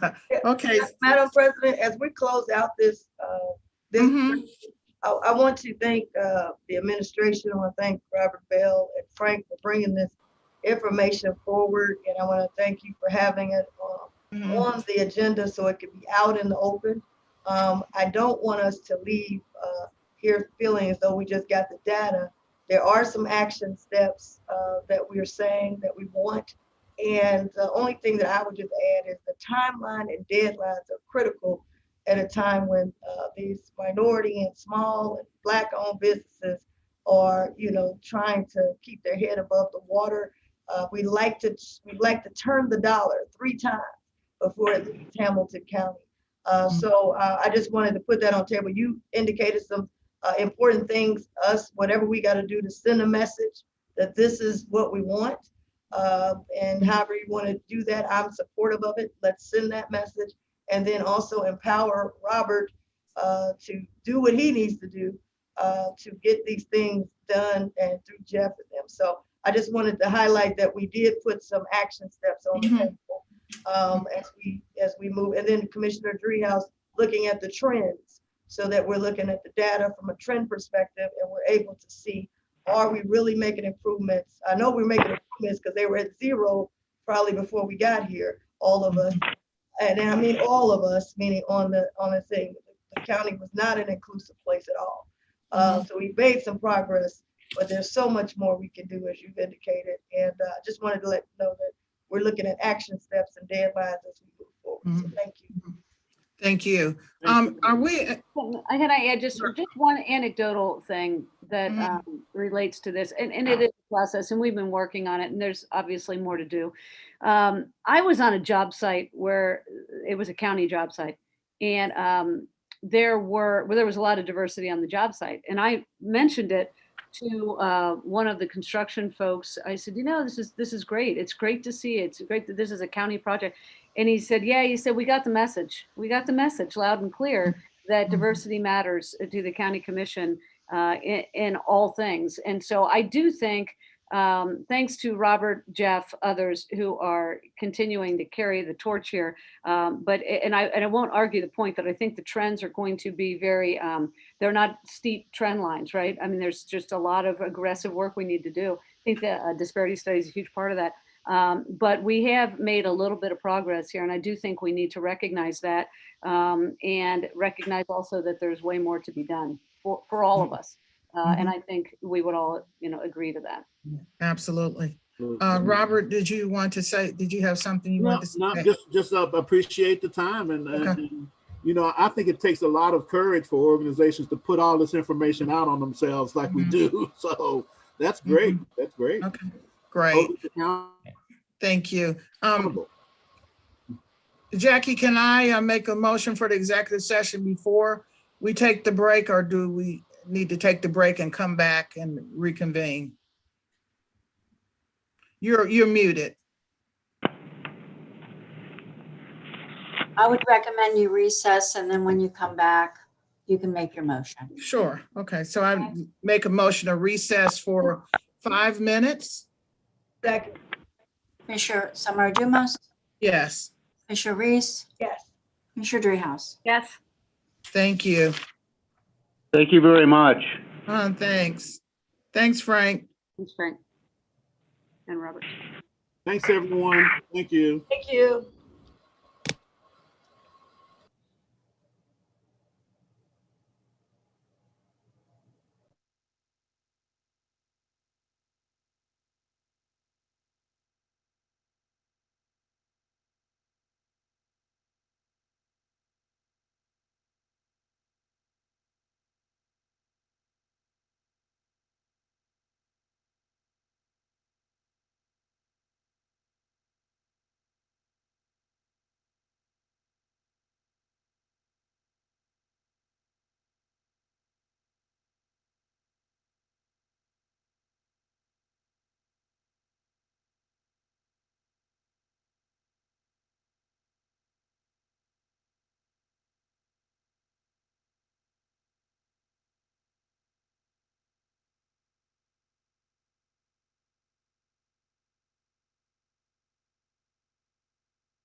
Okay.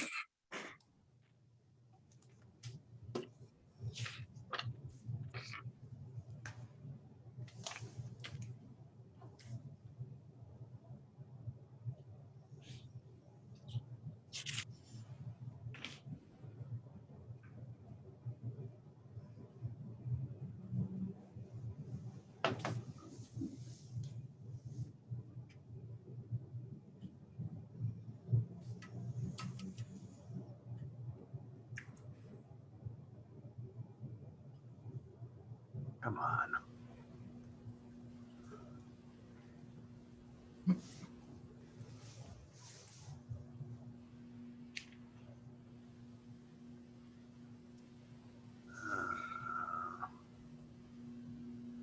Try to get off. Hi, Dave. I can hear you.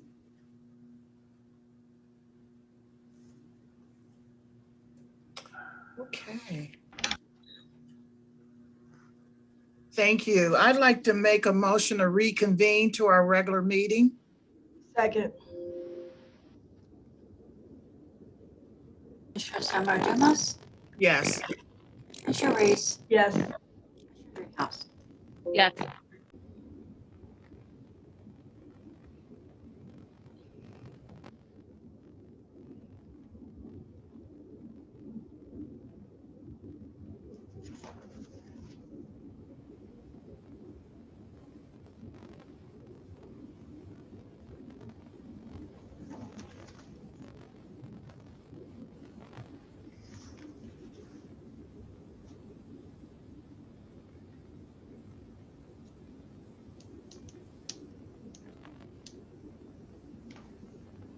Bridget, I have to make the motion for executive session. Yes, I'm just not streaming right now, but hold on Okay. 1 second. Okay, fine. Okay, thanks. Thank you. Madam President, we're good to go. Thanks. I make a motion to go into executive session pursuant to RC Section 121.22G3 to conduct a conference with an attorney to discuss pending litigation. Second. Summer Dumas, Yes. Commissioner Reese,